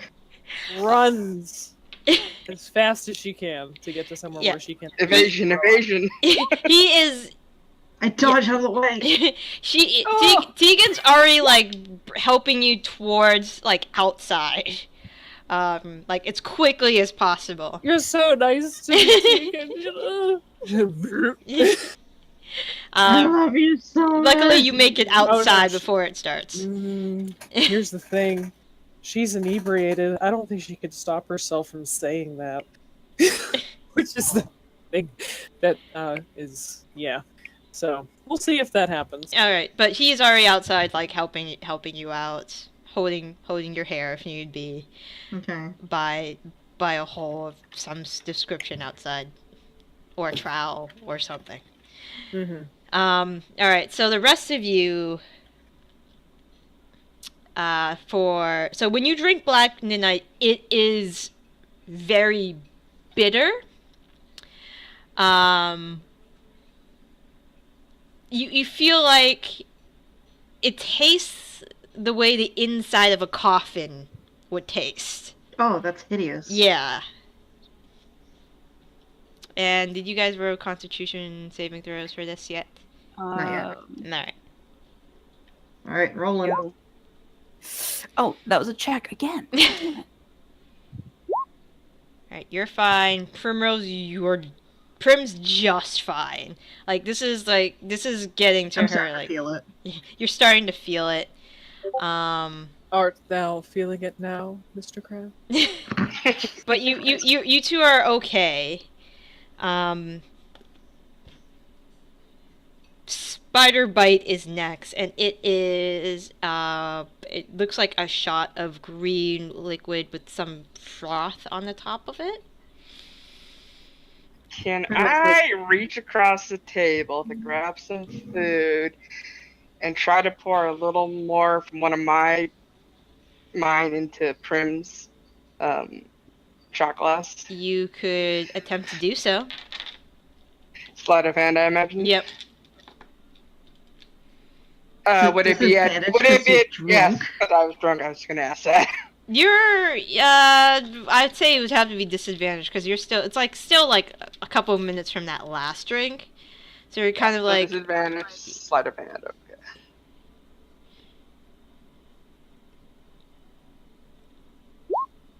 Okay. Fuck Yeah. you. Yeah. Hang on, I might get a natural 20. Fuck you. Fuck you. That was only a 13 too. Okay. I don't know. Maybe it makes the DC a little higher. Or Yeah, something. it'll make it a little higher, so I'll bump that up for Prim for Spider Bite. God Alright. damn it. So Melanie, you and Prim are still just going shot for shot. Belzor and Lynn are looking at you two with great interest. In the distance, there's a sound of somebody throwing up. It's okay. You got advantage. That's +5. Alright. Alright. No! Alright, so the Spider Bite hold on. Is hideous. It's hideous. It actually tastes like spider bites. You do take 1 point of poison damage. It's just like, it kind of just hits you in the mouth. Do I still need to save for that one too? Yeah, you do. And you also will go down as well. Taking 4 points of poison damage. Damn. Yeah. Hmm. Just feels like someone, it just packs a mean punch. That tastes like, Get a little more of it down. Oh, it you know, tastes- the other ones tasted alright, but that tastes like, tastes like a Tastes spider like- shat in my mouth. Pretty I much. was going to say it tastes like a scorpion. I Mm. had to eat a scorpion once. You know, I do have scorpion purpose? venom. I think that I just drank some of it. Mm-hmm. Ugh. Oh, I think I need to drink this to rinse the taste out of my mouth, and I'm gonna go ahead and drink the last Okay. one. Prim, who is still going to, Alright! is kind of going like, huh. What was I saying? There's a cherry in this one. Just so you know. Is that your roll? Yes, Yeah, that's that's actually a save this time. okay. Yeah, it's not gonna work. Now you Damn. feel slightly nauseous. Prim, not one to be outdone, is going to take out the cherry and eat it, Okay. and then is going to down the shot. Okay. You're better than Melanie is, I'll tell you that. Oh, I'm feeling it, but I can keep going. It's fine. Yep, I'm fine. Guys, how about we're all winners here? And how about we have a nice tall glass of milk Water? or water? Yeah, there's a picture that Belzer has bought. You see Belzer has already darted towards the bar, and he talks animately to Iola, who looks at your table in pity and goes into the kitchen and hands Belzer a tray, and he speedily comes back over with the tray, and it has tea on it. There's I'm gonna eat some crackers. yeah, there's 2 different types of tea in each steaming mug. It looks like 2 different types of hot tea. And Belzer says, Miss Iola says that these are called 2 couples in a shared household. And it's good for That's interesting. it's good for it. He points to the shots, and the he makes a slightly pretend nauseous look, and he just sets the tea. I down it. Okay. All right, it's I'm gonna make a fucking wisdom saving throw right now. All right. okay. All right. She drinks the tea All right. and doesn't order an Umber Hulk like she was planning to. All right, you taste the tea. There's a slight lemony taste to it. Smells slightly of black tea and menthol, like a menthol taste, but it relieves the stomach a little bit. There might be a little bit of ginger in here, among other mixtures of herbs in the tea bag, as well as like the dark tea and herbs and ginger and lemon. But you feel a little better once you drink it, and there's even a cup for Zaitari if she makes it back. Yeah, Zaitari will eventually make it back. All right. During your episode outside, Tegan ran in, grabbed a washcloth and got it for you to clean yourself up. And when you get back, there is a cup of steaming hot tea with lemon waiting for you. She just kind of rests. She, It's like, helpful. The tea is helpful. very slowly walks back to the table, head in her hands. according to Rain, we are all winners. So, congratulations. I think I lost first, so I don't think we're all winners. Still I all don't one. remember. I don't remember what we were playing for. What was that thing that gnome had? Umber Hulk? Umber Hulk. What's the bartender's name? Iola. Again? Iola. No, I'm gonna. Melanie is gonna try to like push her hands down, like if she's raising her hands, I'm just slapping them down, The Tegan's helping you too. It's like, dear, there's no need. No, there's nothing to prove. We are all winners. Like, I just want to try it. I am going to over the brooch. I just purged what was bad, and Okay, now hold on. What I'm gonna do is I'm going to grab one of my empty shot glasses, and I'm gonna pour the tea that for her into it, and I'm gonna be like, "Here, this was we have one Umber Hulk for the winner." Yep. I am going to make an insight check. Yeah, against that. you roll deception. Oh. Yes! Fuck! Yep. It's as she Oh says. yeah!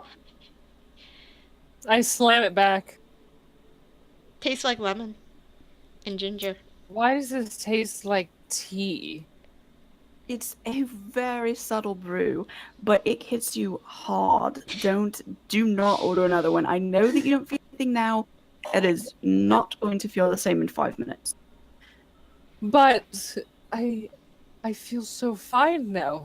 I don't think anything So what's going on with else that is knife throwing contest? That is how all drunk people feel. I'm fine, I'm not drunk. You're obviously drunk if you don't feel drunk. Well, yes, but I want to make bad I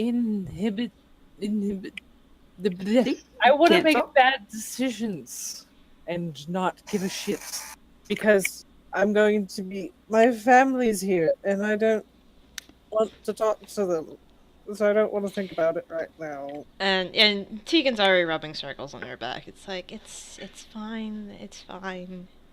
Ooh, lower. Okay. Lower. Okay. Yep, there. Okay. Yes.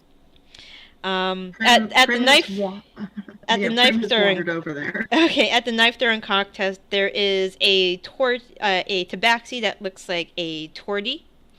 The tortoiseshell coloring.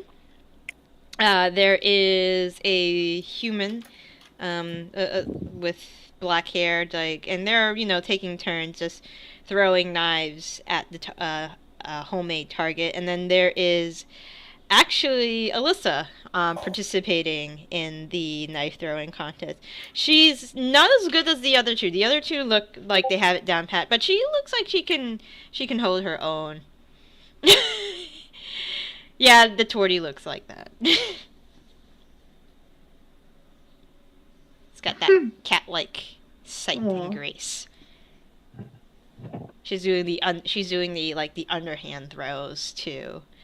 With a couple of the knives, showing off, and Alyssa's just shaking her head and raising her fist every once in a while when she knocks off one of her knives just to show off.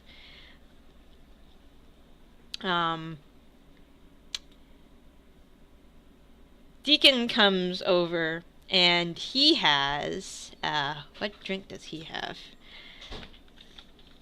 I think I know which one he has.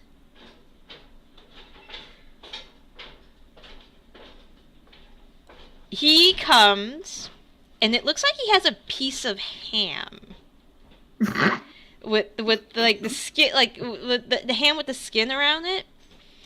Alright. But it looks like there is some liquid in the ham, That is horrifying. and there's holding the ham together is a single pin, and he Who is sits. this? This is Deacon? Deacon. This is Deacon. Deacon. And he looks at it and he takes a sniff of it, and then he,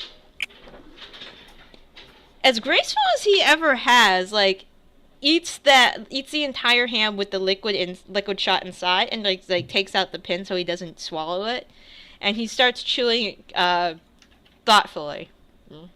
Oh. So what's this about a knife throwing contest? Oh, Deacon looks at you. Oh, Deacon, Princess, and some other Deacon knows Princess and some other people are throwing knives, and he points at the knife, the homemade target, and the tabaxi. You see, she just throws a knife and then knocks another knife out from near the center of the target. Looks like she's just showing off at that point, and the human is just flipping her off, like fuck you. And Alyssa is just like, like kind of looks like she does this all the goddamn time. Yeah, that's what you see, and the tortoiseshell tabaxi just like has this shit-eating grin on her face. Alright, kids, the real competition's here now. Make way. I'm going to participate as well. Oh, and Tegan's like, You can't stop me!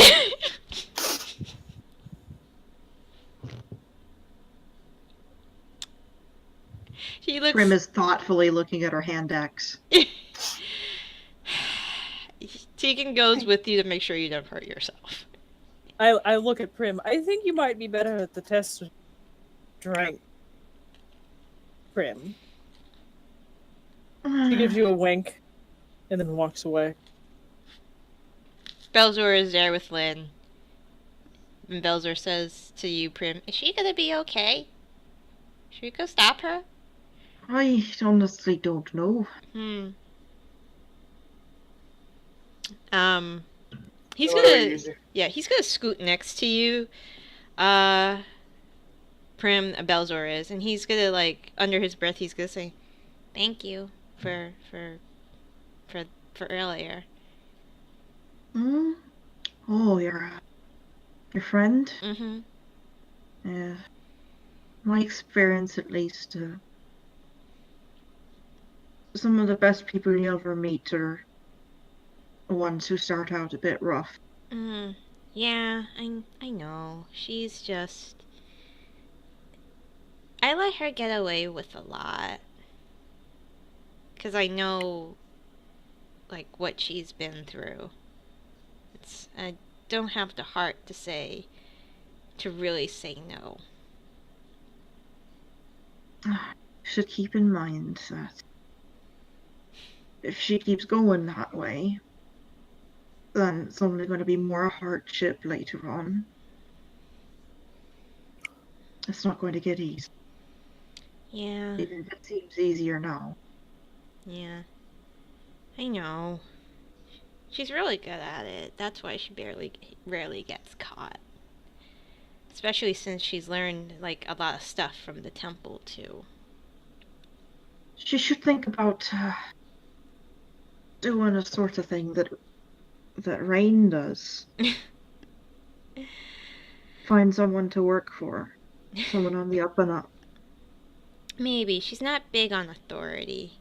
Especially since we're like, where she's... Like there's Rain. Two would get along quite well, I think. I think so.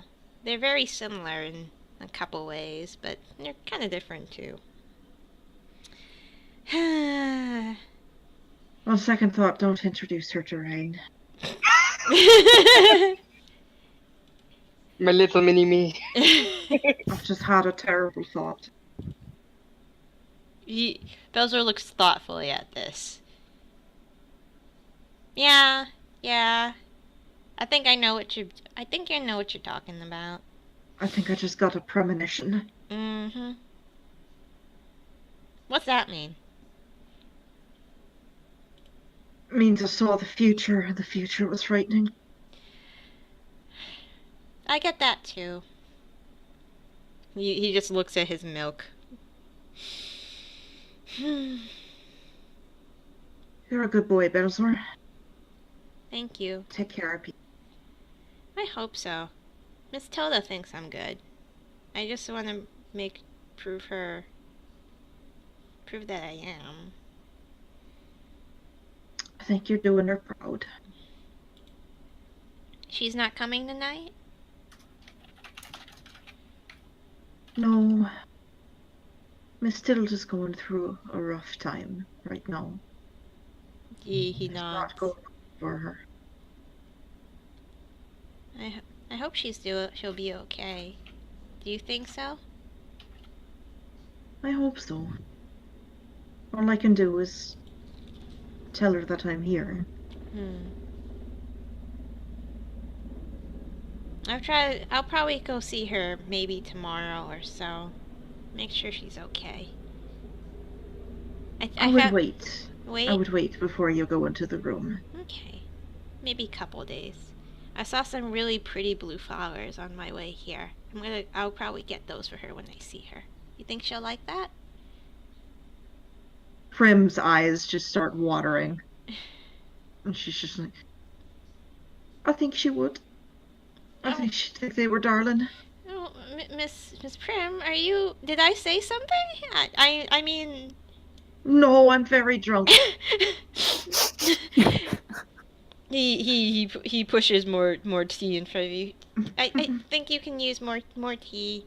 I can get you the other tea that Miss Iola recommended. No, but do you think that you could ask Miss Iola if she has any more of them little fancy crackers? I'll go get some. Thank you. And he hops off, and he starts. He darts towards the bar and starts. Now just openly like weeping and drinking tea at the same time. Lynn is there with Deacon when you start weeping, and Lynn is like slowly not like a huge like sobbing, just like. Lynn's gonna start pushing her chair further away from you. Like, I'm not sure what she's supposed to do, and Deacon is going to wipe his mouth with a napkin, and then trots over to you. He starts singing. And he starts humming. Oh. And he starts humming. He starts humming a dwarven lullaby. Just a gentle humming. And he's not looking at you. He's not like he's kind of making the body language that he's there. Oh, like no. if you need it. But he just starts humming, and like just closes his eyes, like half-lit eyes, like swaying to his humming. And Prim is just like, I'm surrounded by friends. And then Deacon is just like eating crackers. Yeah, Deacon puts an arm around you, just pats your shoulder. She's a bravado. She's got a lot of bravado when she's tipsy, and then's a melancholy drunk. And then Belzar's already running back with a tray of crackers, just putting them in front of you. Back at the knife throwing contest. Alyssa and the Tabaxi are, and the human woman. Yeah, what are we throwing? So the Tabaxi has these curved daggers. Looks like they're weighted very well, and those are her implements. The human looks like she's just throwing just regular throwing daggers, the kind you'd find around Leona, and Alyssa is actually throwing some hand axes. Small, a little on the small side, but it's the smallest thing she could find on her person. Alyssa, nods to all of you as you guys approach. Cocks an eye at Zaitari. But hello. And how are you? Alyssa says, we're fine. This is This is Check. Reagan, and she points to the human. Reagan does a 2-finger salute in your direction, and this is and she motions to the tabaxi. This is Draga, and Draga nods in your direction, kind of and who do kind of the look with, and now who do we have here? And she just kind of leans back. Reagan says, I'm gonna go collect the throwing implements. And she goes to We lost Lynn. Yeah. Oh, she's back. Oh, she's back. She collects the throwing implements and starts handing the people what they were throwing. You see that Alyssa Alyssa and Reagan have handed 5 gold to Draga, who's already he's pocketing it, and Reagan's grumbling. Alyssa's just rolling her eyes, mumbling "show off" over and over again. We, says Draga, are just throwing some knives, throwing some hand axes, see who can get closest to the target. Double coin if you can knock your opponent's throwing implement off. And, just dislodging it, and you see Alyssa's and Draga says, would you two like to, give it a try? Pull out Hellfire, show off the little sleight of hand. Am I still at disadvantage? Yeah, I mean, all of this happened within... Yeah. You're not sober yet. You're getting there, the tea helps. Yeah, you're fine. You show off your sleight of hand skills. Tegan is looking at you guys and back at Zaitari this is not a good idea. Tegan, this is a great idea, but I don't say that in character. This is a fine idea, Tegan. What is the problem? Would you like some darts? I have some darts that you can throw. Just pointed on one end and not dangerous at all. Oh. Don't you worry about that. I don't need your silly darts. Even though I'm sure they're lovely darts. I don't need your silly, lovely darts. And Zaitari is going to clear her throat,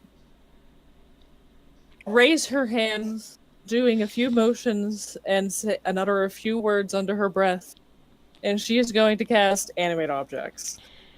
Oh boy. Okay. Is there anything huge? Alyssa has... What is around me? Alyssa has a glaive on her back. I know, but huge in size. Huge. As in taking up 6 squares. There's a table. It's a long table, not one of the round tables that probably... Is this inside or outside? This is inside. Okay, I won't fuck with the table. Okay, so there's an iron chandelier that's hanging at the top of the ceiling. No, it's fine. What I'm gonna do, because I would imagine that people's pints count as small objects, yes? Yes, they do. I'm going to animate a mixture of pints and daggers that are out. Okay. Christ. So I'm just going to, and like a maestro conducting a symphony, just raise a random assortment of things within 120 feet of me. Okay. And just kind of sway my hands back and forth, and they just do a little drunk dance as they move their way over to me. I am sure I am taking people's drinks. Yeah, there's a couple people who jump as their drinks start moving, and Alyssa looks at you and signals the bartender, "Replace those, please." And she's gonna Look, I don't need your darts. It's totally fine. Alyssa's gonna put 3 gold on the table towards Iola, thumbs up, sorry motion, and and Zaitari is not even looking. She just assumes that she's cast it on just daggers and like darts and things that will actually stick. So like after she has them all lined up, So she you get, like, is going 10 to. Yeah, there's 10 of them. So it's a mixture, probably like 3 or 4 darts and daggers, and then like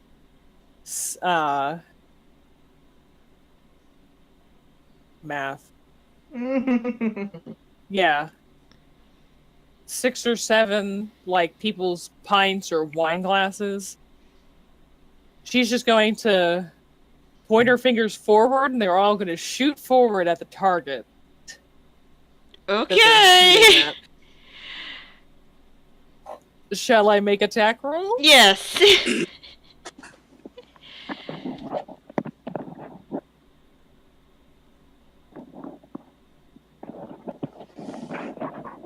Let's see. I would guess I make. What is it? I mean, they each have their own attack thing. They each have their own 2-hit. Oh yeah, that's right. Okay, so they're all Strength small. 4, Dex 18. So So they each have a +6 to hit. All right, so we'll just roll 10d20s. Okay. Nope, that's a. Mm-mm. I mean, they're probably tiny, really, right? So +8. Yeah, they're probably I mean, tiny. sure. Yeah. All right, so I'm gonna guess the 18 to 17. Mm-hmm. The critical fail hits somebody in the head. Okay. Ow! Oh, what the? The 13 will Tegan hit just- because that's a +8. The 11 would be a 19. Yeah, so The 9 would everything be- but the 2... The 2, the 1, and maybe the 7. The 7 maybe would the still 6. hit. Like, it wouldn't hit the board, but it would hit, like, the side of it at least. Yeah. And the 6 At in least. And the 6 as well, because it's +8. So anything above a 10 would probably hit. Mm-hmm. But the 1 does hit Clock Melanie upside the head. Mm-hmm. I just look to everybody, bow, thank you, and then I like flick my fingers back, and everything comes flying back towards me, and then it stops before it hits me. Okay. This only lasts for a minute, Does so it I'm just stop gonna make before it hits everything you? like dance in front of me. Alright. What did you say, Heather? I said, does it stop before it hits you? Does it? I don't know. That's a good question. Does it? Yeah. Let's You're roll. drunk as fuck. How about I roll? We'll roll 10 d100s. That's fair. Anything above a 50 hits me. I'll say that's fair. Okay, so If it's if it's a 75 or above, it's a dagger. okay. That I'm not rooting for Zaitari to die, but if she dies, this is the way to go. All 3 daggers hit me. And like Tegan's like, oh my. There's a lot of shit that pelts me. Can Prim? Does Prim notice any of this? Prim, as soon as the first dagger hits her and you hear the ow, like you look up, and there's like 3 daggers in Zaitari. Can I just? Can I again? I take just- 17 points of piercing damage. Can I again just? Oh shit! And cast just odd resilient sphere again. But on Zaitari. Yeah, sure. I will give you a. I'm also drunk. Yeah, you're drunk and you're kind of like weeping with Yeah. a halfling and a kobo trying to comfort you right now. Like So I'll give you a constant- 25% chance that that will actually happen before like the second and third dagger hit. Okay, so just roll a d100. Yeah.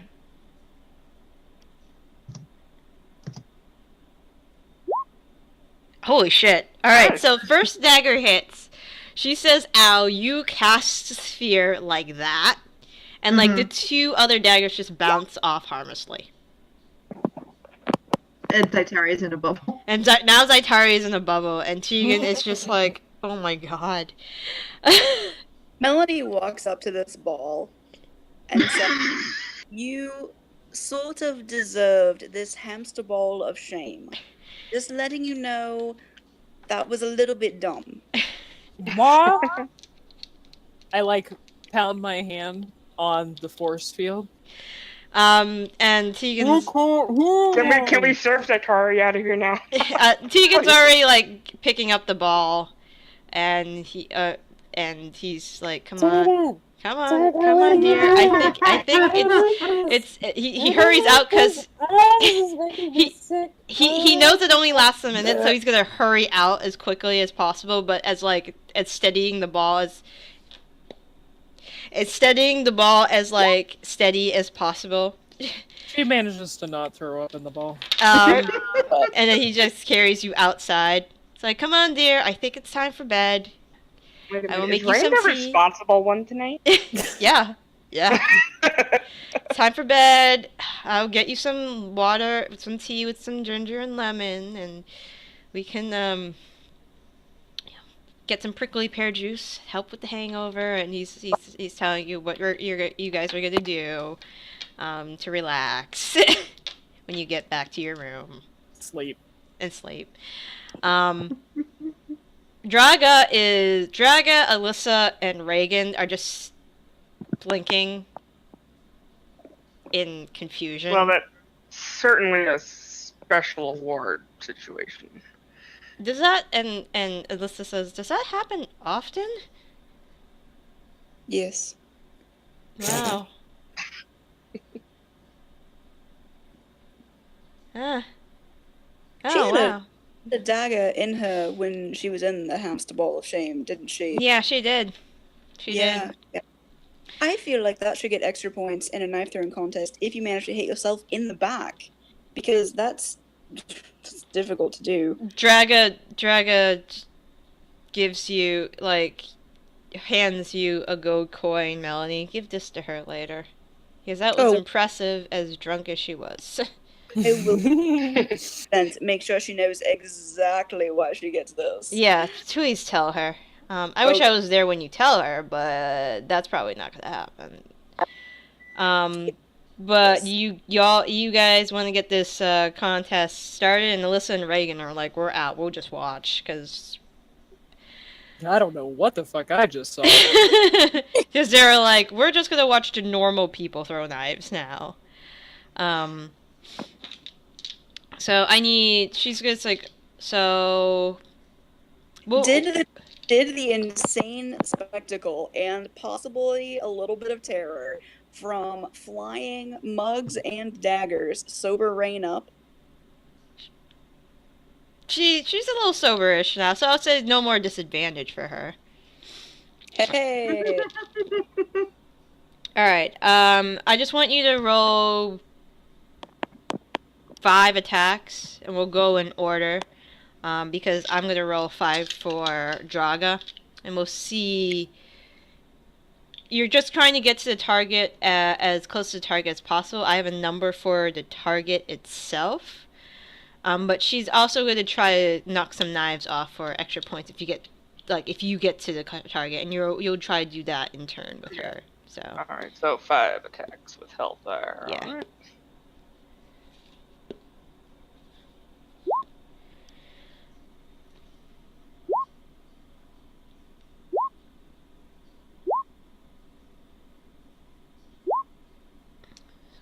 Alright, so plus. And we'll say on the last one, can I say I do the bonus attack to try to knock off? Yeah. Thing near it.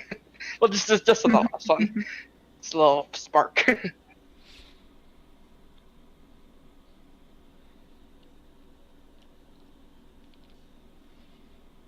Alright, so. Alright, so she's gonna hand you 6. Average spark. Yeah. She's gonna hand you 7 gold because she did not do well on her on her first 3 and then her last one. She only got 1 close to the target, which I'm gonna say you knocked off with at least one of your daggers. So she's gonna sigh, Alyssa and Reagan are like kind of like playfully punch her shoulder and like, make fun of her. And she's like, and Alyssa's like, I guess that's, that's why you don't throw knives against heroes. And Draga's gonna be like, bleh. Like, I find a passing barmaid and or lad, whoever's closest, and tip them the 7 gold. Okay. She's gonna be like, I'm gonna go get a drink. And Alyssa and Reagan will throw knives with you, Rain, if you want, just for fun at this point. Just like shooting the shit with you and Melanie. Just like casually making conversation. Prim, what are you up to? Prim is, I think at this point, has stopped crying now that she's like surrounded by people. Mm-hmm. And she's kind of just eating crackers and nursing her tea. Okay. And now that she's had to bubble 2 people today, is kind of on the lookout to see if that needs to happen again. Okay. You see Tiffany and Rail go outside.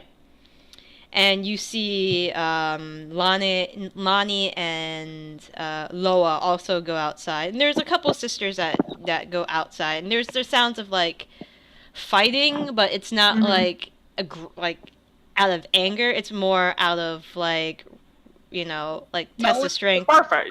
Yeah. Melanie excitedly grabs Rain like around the elbow and like tries to pull her out with her. Like, come on, we're gonna go through this now. All right, babe. Let's go.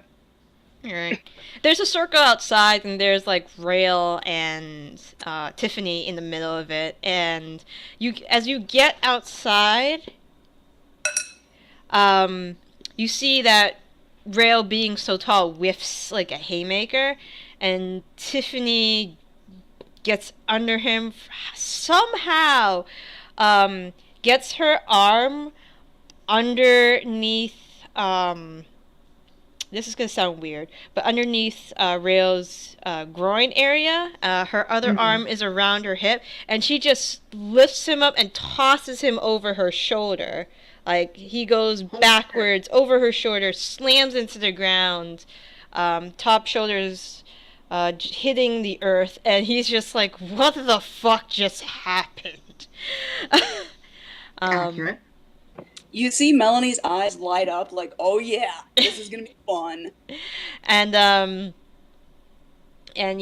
Tiffany's already like in front of him again, like saying, is that all you got? And Rail's just like, Show me what you got. sit up, looks at her, and just like scrambles up, and he goes at her again, but this time he's gonna try to use like his leg to like penalty kick her square in the chest if he can, and he does, and she flies back like a few feet near the edge of the ring of sisters and the Goliath brothers, and they tussle for a bit, and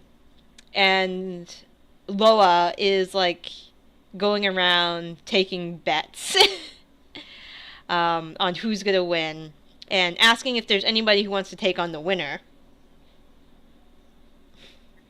Just one-on-one fights or tag teams?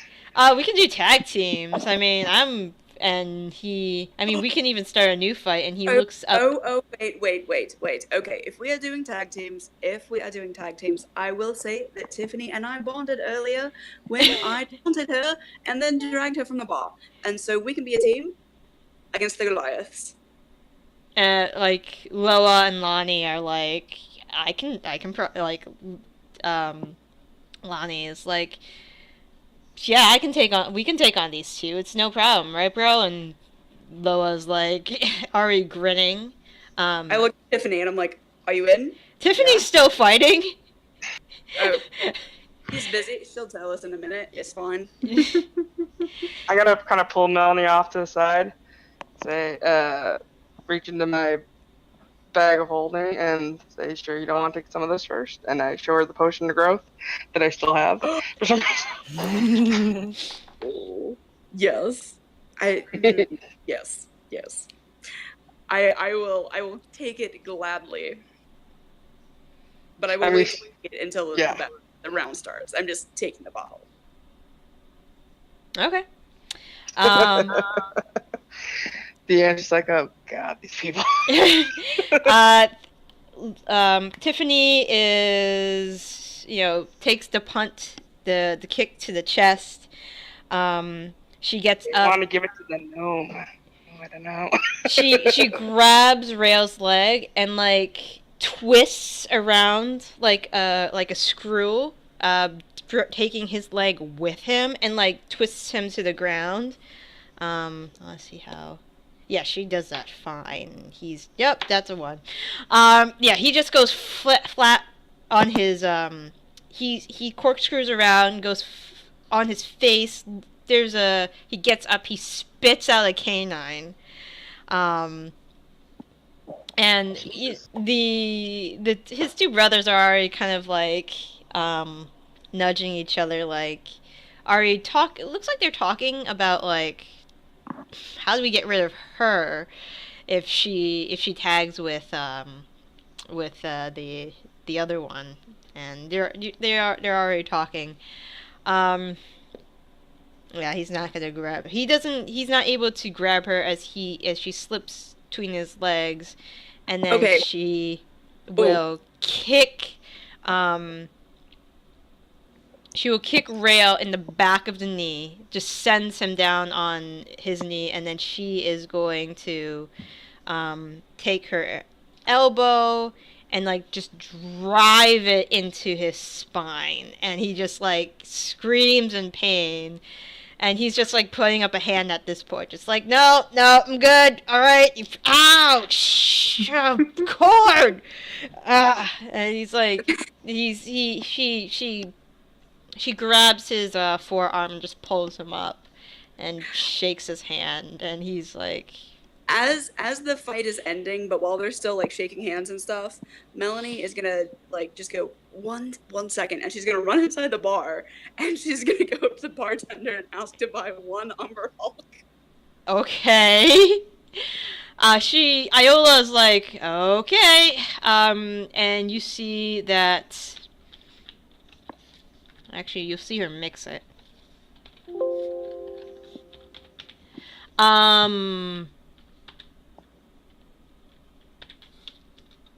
It is a pint that is mixed with whiskey, a brandy, and tequila in equal measure. And she hands it to you. I am going to take it out to Tiffany and say, so, if you're interested, I thought that we could go tag team on the next one, you and I, against the Goliaths. And I thought that if you needed to pick me up between fights, I could give you one of these. And I'll offer her the beverage. All right. She looks at it. She looks at you. She looks at the Goliath brothers, and she just downs it. Yeah, she's fine. She just downs it, and she's just like makes 2 fists, smashes them together, and she's like, "Let's go!" And she's already running back to the center of the ring, and Anne, who is the one who held her back earlier, just looks at you like, oh fuck. Not again. And you see Leo and Lani already squaring up. Leo comes out, seeing what the commotion's about, and he just looks at the center of the ring, looks at his brothers, shakes his head, goes back into the goes back into the tavern. Like, I've seen this before. This might not end well. I'll come back later. Let me head upstairs so I can roll stuff. Yeah, I'll be right back. Okay.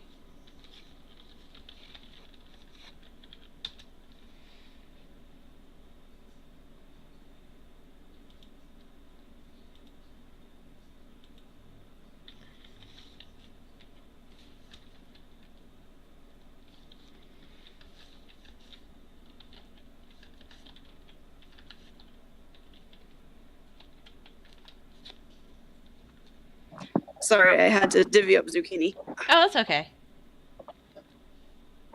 It smells good. That's good.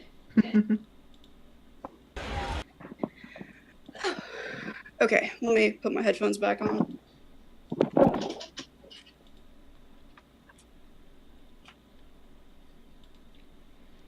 All right. I'm back. All right. So, did you guys want to do this like 2-on-2 or like kind of like a tag wrestling match or? I feel like it will be a little bit difficult to control the monster that I've created.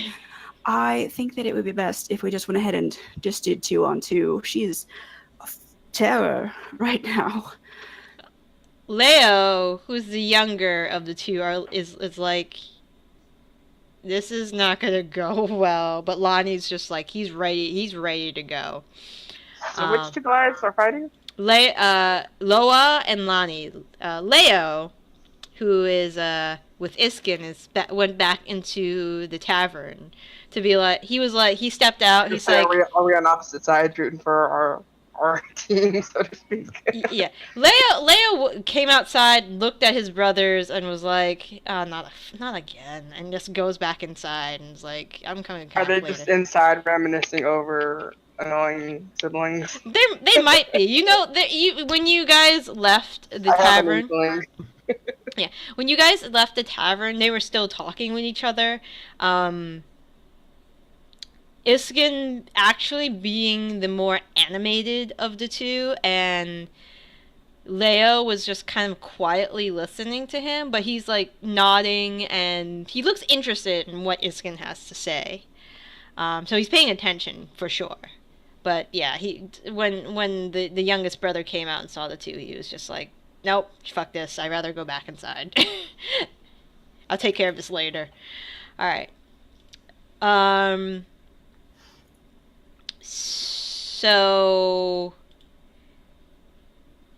So you guys square off against the brothers. First of all, Tiffany, as soon as the fight starts, is going to try to... She hones in on Lonnie, who's the bigger of the two, and like immediately dives for his ankles, trying to knock him off balance. I'm gonna see if he dodges out of the way. He doesn't. She grabs his calves and just knocks him onto the floor, and he just stumbles back onto his back like, what the hell just happened? Loa is already gunning for you. He's going for your head, and he's trying to get you into a headlock. I want to see, so this will be a grapple check against you to see if opposing grapple checks. What do I roll? Strength? Yeah, just or athletics. Just we'll do both athletics just to, because I have his numbers right here. So it's athletics or acrobatics is a person's choice. Yeah, so it has to be strength to grapple. To not be grappled, it's your choice. Yeah. So he is not as sure in his footing as you are. He tries to grab your head, but he misjudges the size of your head. And you just kind of just slip back. As your hair. Yep. As you're doing so, he's a little surprised, and you kind of knock like the back of your head into his nose. And he like instinctively grabs it like right away just to check if he's bleeding. At this point, Tiffany is... Alright. Tiffany and Lonnie, who have recovered, are, locking arms and trying to push each other, trying to push each other back and forth, but it's a stalemate currently. What are you doing with Leo? Like, what are you trying to do? I am going to look him up and down, use a bonus action to drink the potion of growth. Okay. Toss the vial down on the ground, just like break it, and say, now we're the same size, and then just like try to push him over. I guess. Okay, I'm not good at fighting. Yeah. Okay, that's fine. You try to give it like a hard shove as you increase in size. Roll. Just roll another athletics check for me. Do I add anything since I'm big? Let me go to enlarge. I think enlarged person gives you advantage on strength stuff, doesn't it? 5e enlarged person. Because that's what a potion of growth basically is. Yeah. Yeah, I'm pulling up the spell right now. Target size doubles in all dimensions. My boobs are now twice the size. Woo!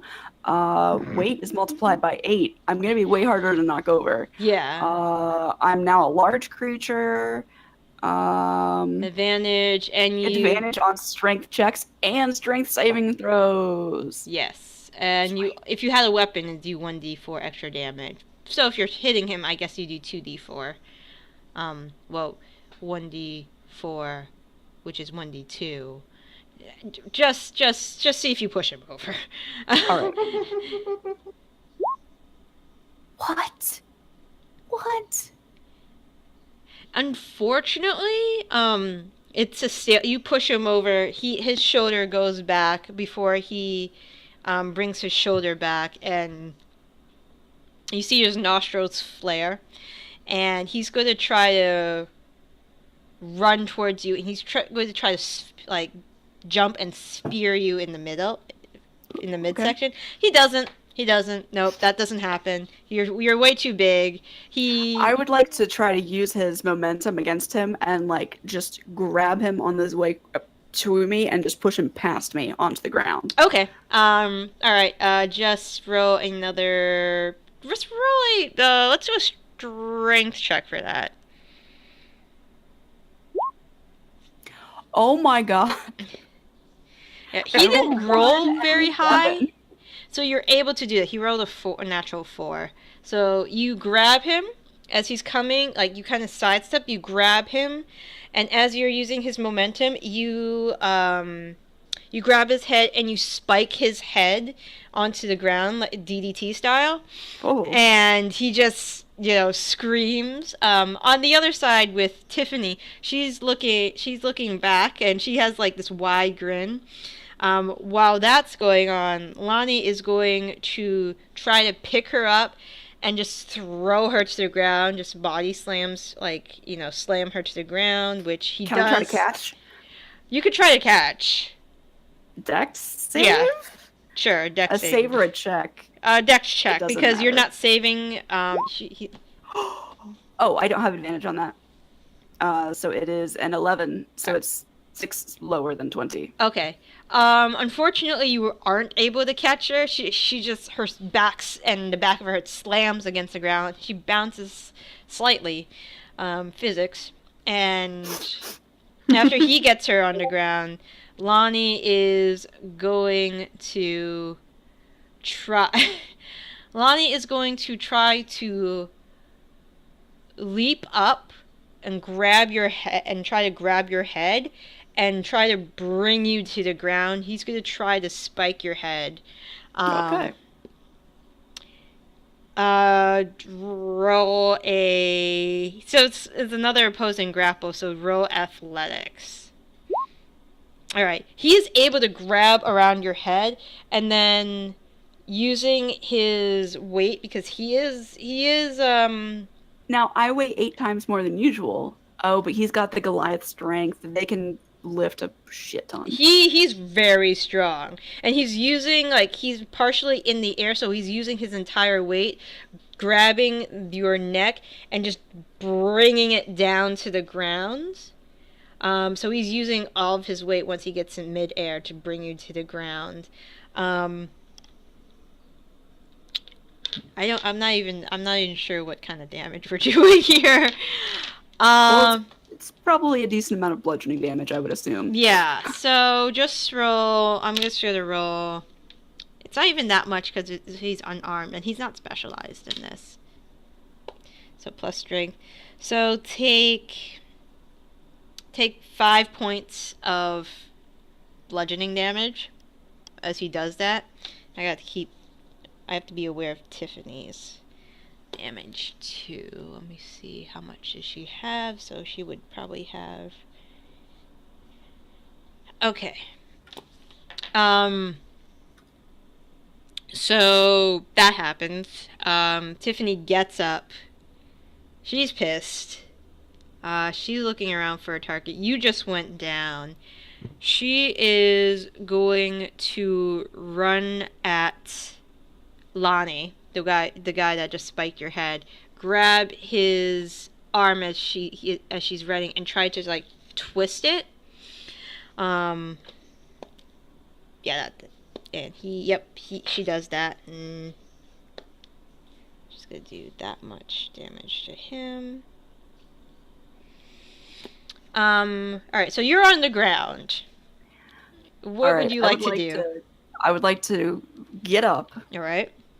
Alright, and then I would like to try to... Who was she grappling right now? Lonnie? She has Lonnie right now. Alright. Loa his head was spiked by earlier, so he's kind of still dizzy. Okay. I would like to use Commander Strike. And instead of punching Lonnie, have Tiffany punch Lonnie. Okay. And add a 1d8 to that. Okay. Alright, so she punches him in the groin. Oh. And she is going to... So her strength is... She does 6 points of groin damage to him. Truly and the worst kind of damage. Yeah, he howls in pain. Is that including the 1d8? Yeah, that's including the 1d8. I didn't roll very high on the 1d8, unfortunately. She would have done a little bit more if she rolled higher, of course. Can I use an attack, and then one of my bonus actions, and then my other attack? Yeah, Okay. Yeah. All right, so I'm going to use a bonus action to do a fainting attack. Mm-hmm.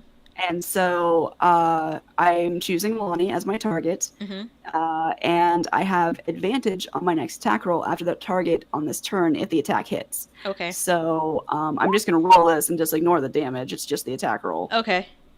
Yeah, okay. All right. And wait, that doesn't have an attack roll. What is 1...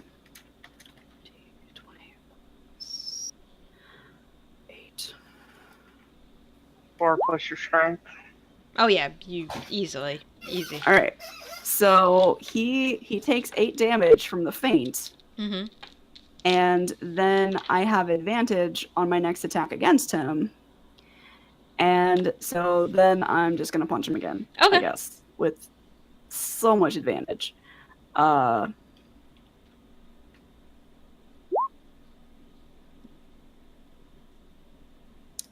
but I have advantage.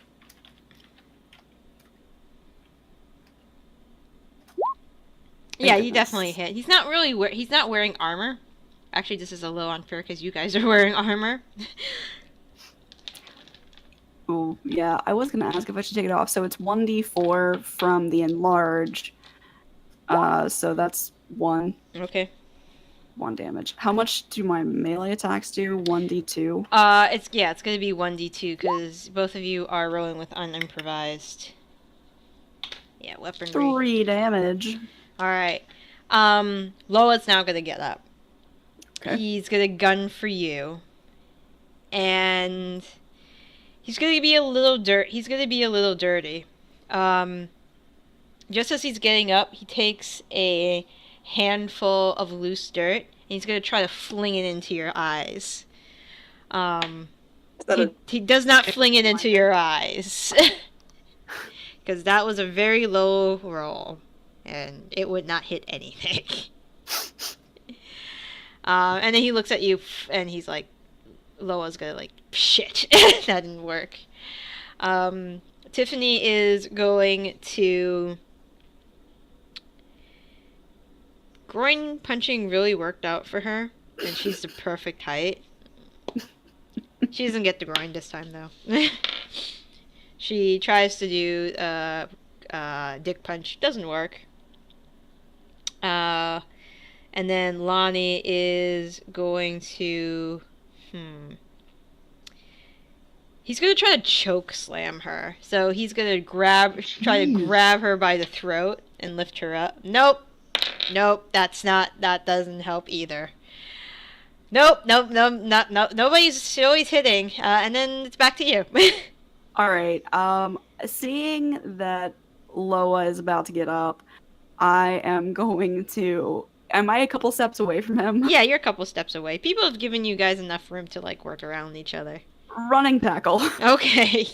And then I'm going to try to get behind him so I can, like, choke him out. Okay. And get him down. Okay. So is that just do you want me to just do an athletics again? Yeah, just do an athletics. I'll do an opposing. Yeah, you get him. So you run, tackle him, you get him to the ground, and then you maneuver him and put him in a sleeper. Like, you get your you get your arm around his throat, you're cutting off his air, and he's like, attempting to struggle out. Meanwhile, Tiffany is... Goring punching did not work this time. But seeing what Loa tried to do to you with the handful of dirt has given her some ideas. So as soon as she sees Lonnie get really low, she's going to try to rake his eyes. Oh my She god. does not rake his eyes because that die keeps on rolling a 5. So we're going to try this die. Lonnie sees this. He's still low. He's going to try to grab her by her hair. That's a 5. Okay. I don't know why these are rolling 5s. Okay, I still have 4 more dice. You're still trying to choke him out. He's going to try to escape. Nope. That's not happening. So he tried to grab her hair. She is going to... She's going to try to sidekick him in the face. Alright, she kicks him in the face. Wow, that's actually a lot. I imagine we're not going through everybody's hit points. No. I'm gonna probably just do half. And Lonnie is going to... Okay. Lonnie is going to successfully pick up Tiffany and just spear her head into the ground. Oh. And she takes... Football spike. Yep, he literally spikes her like a football. And she just bounces. Does she bounce up and bite him in the nuts? She might after she like shakes her head. He doesn't get out. You're still choking him out. At this point, he starts tapping your arm. The sign to he universally gives up. And then Lonnie sees this, and he's just like, damn it. Are you gonna relinquish the hold? Since he's tapping out, yeah. Yeah. Okay. I'm not gonna put him to sleep. And he like looks up at Lonnie. He's like, "Sorry, bro." And Lonnie's just like puts him in a headlock, like gives him a noogie and just lets him out. And Loa is, after he regains his breath, he's going to put a hand out towards you, Melanie, and he's a good fight. Good fight. Yeah. Next time weapons, maybe? And he grins at that. As long as we have a healer on hand, that's not really something unless we want to... I like having most of my fingers. Once you guys have settled down, Leo comes out. Iskin's walking behind him, and Leo is pushing himself in the crowd. He's, checking out his brothers. He's healing them, and he goes up to you, Melanie, and he's like, "Do you need any? Are you okay?" Oh, yeah, I've had much worse. Much worse. It's fine. I just had a little head pavement mishap, but yeah, it's not a big deal. At this point, Rain comes up and says, "You're real lucky. You might have much worse later." Leo blinks. And he goes to check on Tiffany. Tiffany's already healing up herself. She's fine. She's a cleric herself, so she's just healing up a lot of the bruises. She's still smiling through all of it. She's like, that was hella fun. And at this point, like, your enlarge has already worn off. Oh yeah. And she's like, you should come to fight night sometime. It'll be a lot more fun. Yeah. Yes. That sounds wonderful. She explains that a lot of the commoners, there's just an underground fighting ring that sometimes her and the sisters go and just relieve tension by beating the shit out of other people, and sometimes vice versa happens, but sometimes it's for money, sometimes it isn't. It depends on the time of day and what the holiday it is. I feel like I could definitely come down sometime. She winks at you. It's like, just let Alyssa know. She's been down there a few times, and Alyssa has, she nods, and kind of casually like rubs a scar on her neck, and kind of like is like, don't. It's like, not too many people are not supposed to know that. And Tiffany's just like, whatever. So a lot of people go back to drinking. Leo, looks at his brothers, make sure they're okay.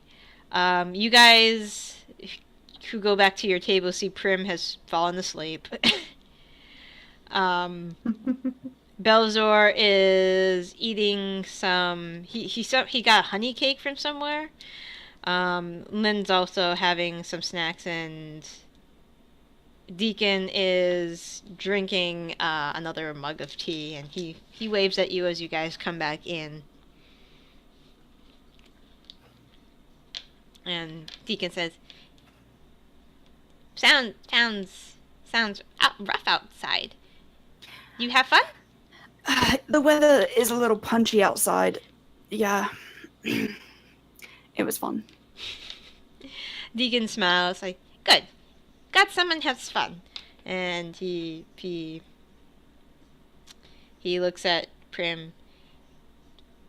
Deacon not very strong. Can somebody take Miss Prim to bed? Deacon's not very strong. I will just like fireman carry. Okay. And I'll start heading back that way. Alright, Belzer says, yeah. Probably go before we start losing our fights we pick. Exactly. Right now we're on a winning streak. It's best to end on a winning streak. Belzor says, yeah, me and Lynn are gonna go hit the hay. We'll see you guys later. And, they both hop off their chairs, and they start heading towards the castle to their rooms. Alyssa waves you all of you good night. Sweet dreams. Don't pick I kind any of more look around the fights. crowd for Skin and communicate if I see him in the universal language of, raised eyebrows, and looks to the side and see if he's going or staying. Iskin is at the Goliath table, and at the Goliath table, Leo's patching up his brothers. They're not too beat up, but he kind of fusses over them. And Iskin gives you a look, and he nods at you, waves, kind of, and he's like, he's probably gonna stay there for a little longer. Mm-hmm. Nod, wink, head out with Melanie and Prim. He rolls his eyes. And you guys head back to your rooms in the castle, in the palace. It's It's really, Does- it's kind of late. It's getting around maybe like 12 o'clock-ish. Does Prim seem completely out? Like, am I just carrying a bag of flour?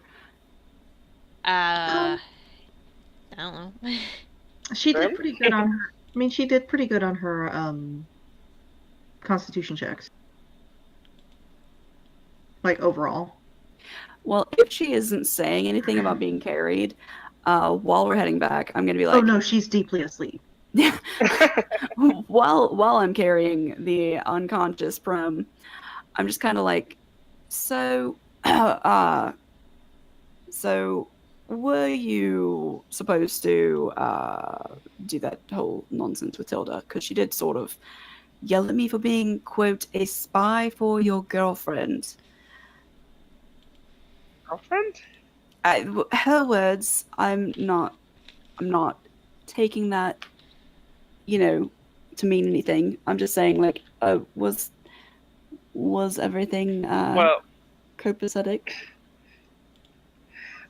she asked me to, and find things on her parents, and I found something she did not want to hear. Oh, that explains that really loud explosion a lot. Okay, well, that's good to know. Insight check on the girlfriend comment. I'll only react. I was gonna instant check you. Instant you Tilda. Oh, I still have advantage. I don't have advantage on this. It was only one different though. It's a 60. And I don't know. How would I do that? It's not really a deception. I don't know. I would say. What are you trying to insight from, right? What are you trying to figure out? Just what her reaction was when I said that Tilda said that. Was she like, oh, or was she like,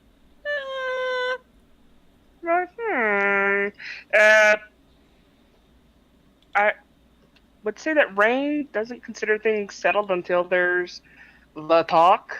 So, you know? But you do know that she has passed on a dragon's advances and just left the party with plenty of drunk women who would probably be available. So that's very true. That is very true. Melanie kind of like, makes a little like eyeball like, and just kind of heads back. I think we'll leave it at that for now. For both, kind of. Alright, so you guys head back to the palace to get some well-deserved shut-eye. Yeah, sure, whatever. Okay. You and Melanie drop off Prim at her room. Tuck Prim in. Get her a nice cozy blanket. Make sure she's turned on her side just in case. I'm imagining that it's like trying to open a can of tuna, like to get her armor off of her, just like. She wasn't wearing her armor. She was just wearing her. Well, in that case, we just tuck you in. We don't have to worry about de-armoring you. Me. Me.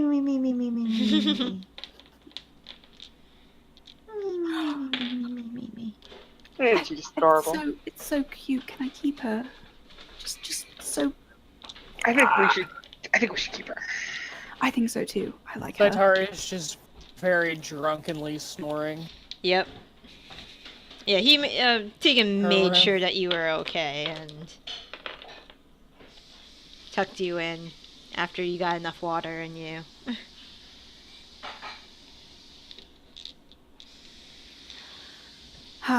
Well, that was a night. You took a pretty good beating though. To go get you cleaned up. Yeah, maybe I could do with a massage or something, You guys. Okay, that's good. Oh, are we calling it a night soon, or should I go get some of that delicious zucchini? No, we're gonna call it a night soon because it's gonna be Okay. morning, and I hope that Tilda would be done copying spell in her spell book by then. Did we stop by Tilda's room on the way back to ours? Tilda, are you still awake? At this point, she's learned lightning bolt, and then she fries all your asses. It would be. Tilda, we want to adopt Prim. Prim is older than all of you. I know, that's what makes it wonderful. We're judging her adoption status just on height. She's 33. She's adorable. Oh, I figured Melanie is in her 30s because she's half elven. So I was just kind of assuming in mid-30s. That doesn't mean anything. That's It's- true. But It's hard to how old? gauge. Then, It's hard but to wait, how gauge old is age with- Errol then? Remember that's. Oh yeah, never mind. She's in her 20s because otherwise her siblings would be significantly older.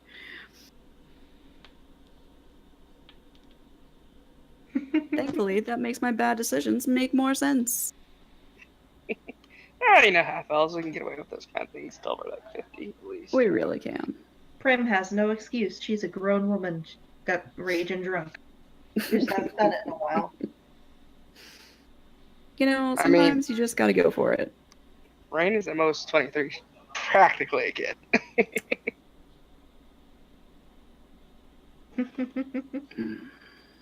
But yeah, Prim sleeps it off. Okay.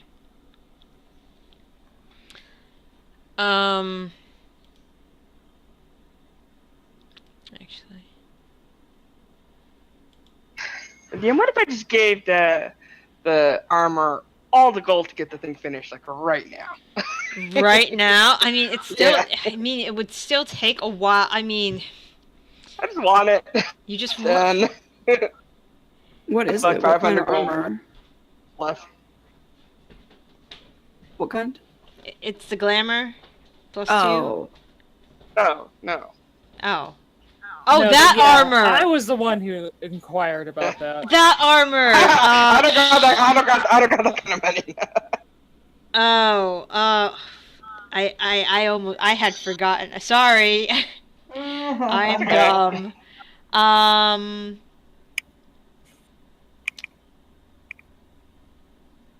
It would. I have to. There's one thing I need to check on it. So let me check on that. Okay. Where is? I think you can hire one. Well, according to Xanathars, anyway, like one person to help with an item. Mm-hmm. That would be okay.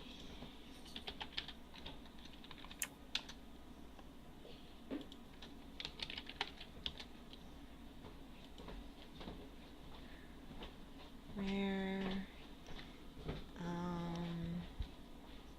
Even if this was on the higher end, I said it was.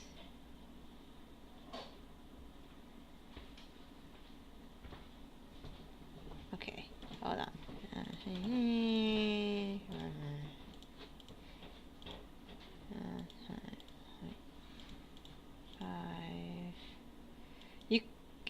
I'll let you have it if you want it now. I want it now. Okay, you can have it. It's okay. All right. what is it? Let's say it was delivered to Melanie's room while we were out. Yeah. What? So there is a Hold on, wait a second. So I have the idea at this point. I thought Zaitari was the Rain- one who gave crazy gifts all the time. Was Rain the one that masterminded this? And if so, is it boob plate? It's just a bikini made out of metal. Yep, Like, exactly. there you go. But it inexplicably gives a 22 AC. It does. My AC goes up. It does. And I get really cold all the time. Yeah, but there's a delivery that is made. A very large delivery. In a box. It's a very big box. What in the world? Is it just me, or is Rain still with me? I don't know. Rainer's still with her. You asked for a massage, so I did. I Do guess you know anything about this box? Did you steal something this large? Because normally it's just little things. I mean, it's got a delivery mark on it. I don't usually steal things and then send them to myself or someone else. But you know that would be a really great way to cover something up. Yeah, but maybe you should open it if I know what it is. Or do you need me to do an investigation check? Oh, you know, you could check for traps. That could be smart. I pretend to check for traps. You pretend to check for traps. Clean as awesome. I will go ahead and open it. Okay. When you open the package, there is a very nice set of armor inside. It is plate, and it doesn't look like it's made. It looks like it's made out of an unusual metal. I'm going to. Are you a blacksmith by trade? I forget. Is Melanie a blacksmith by trade? No, I don't have any tool skills, but I'm assuming that I would have been around a decent amount of smithing. Yeah, just you in would be. mercenaries and Roll me an investigation check. Just to in check it. mercenaries. Sorry. Investigation? Yep. I got hit in the head tonight, okay? I got hit in the head. It's by a plate. Goliath. It's very nice plate. This is some of the shiniest armor I think I've ever seen. It's very shiny. Very shiny. If you pick it up, it's very light. I pick it up. It's very light. Oh. What is it made out of? I clink with my finger, like I flick it to see what it feels like. What is it? Can I tell what metal it is? I mean, your investigation check probably would have told you that, but you rolled a 5.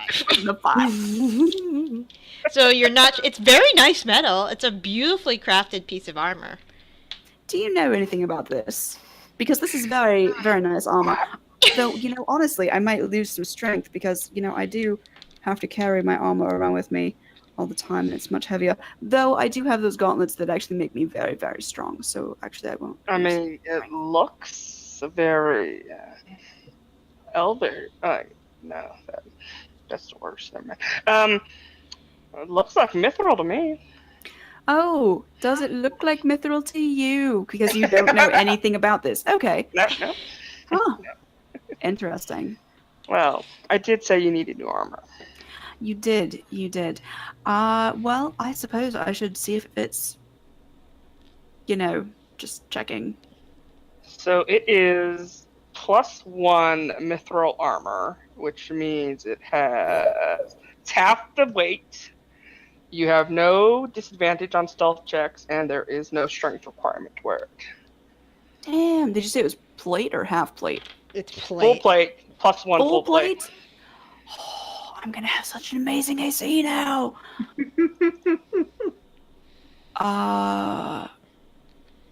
Okay, so Yeah, +1 full mithril plate. my AC is gonna be amazing. It's gonna be 22. It's gonna go up by 1. Oh, well, No, she wears half plate. no, I wear half plate. It's gonna go up by 3. Because my half plate's just regular half plate, so it's gonna go up by 3. So my it says 22, but that doesn't look right. Okay, so plate gives you an AC of 18. Yeah, so if it's plus 1 is +1, it's gonna be 19. 19. Plus 3 And then- from my +1 shield. So it's 22. Okay. Now I just need to find a way to keep this ring of protection. Haha. Oh, Yeah, we're just gonna close the curtain after the armor try-on comments. And Okay. everyone can just assume what happens afterwards. I Oh my mean, God. in the older editions, Mithril lowered it a weight class, which means it would be faster to take off too. I mean, just benefits all around, you know. That's just the alcohol at this point. There was something accomplished! We did it! We did it, guys! Oh my god! You know how many notes I printed out on fucking families? In caravans? I'm just waiting! Like, I printed everything out. You could have put the caravan at that tavern. Nothing our stopped you. defense. I know. You were the one that took us to the bar. I mean, you started the bar. I know. You put yourself in this position. I know. You did it to yourself. But I it was know. pretty amusing. Yeah. It was So- very amusing. You made this bed, now burn it. I made a very nice house in The Sims. Man, I was annoyed because I finally had my will ground down enough that I was going to go ahead and grab the Sims, the Cats and Dogs expansion for 4 because it was half off. And the day I made the choice to finally give in and do it, the half off sale was gone. Aww. So I'll just, I mean, that stuff's on sale that's all how the that time. happens. Yeah. So, It is. But I was like all excited, just gonna make myself a little kitty cat, and then nothing. Oh well. Well, you could, get all of the expansions very legally. You No. see me winking, but I am. The last time I downloaded much weird stuff happened to my computer, and it made me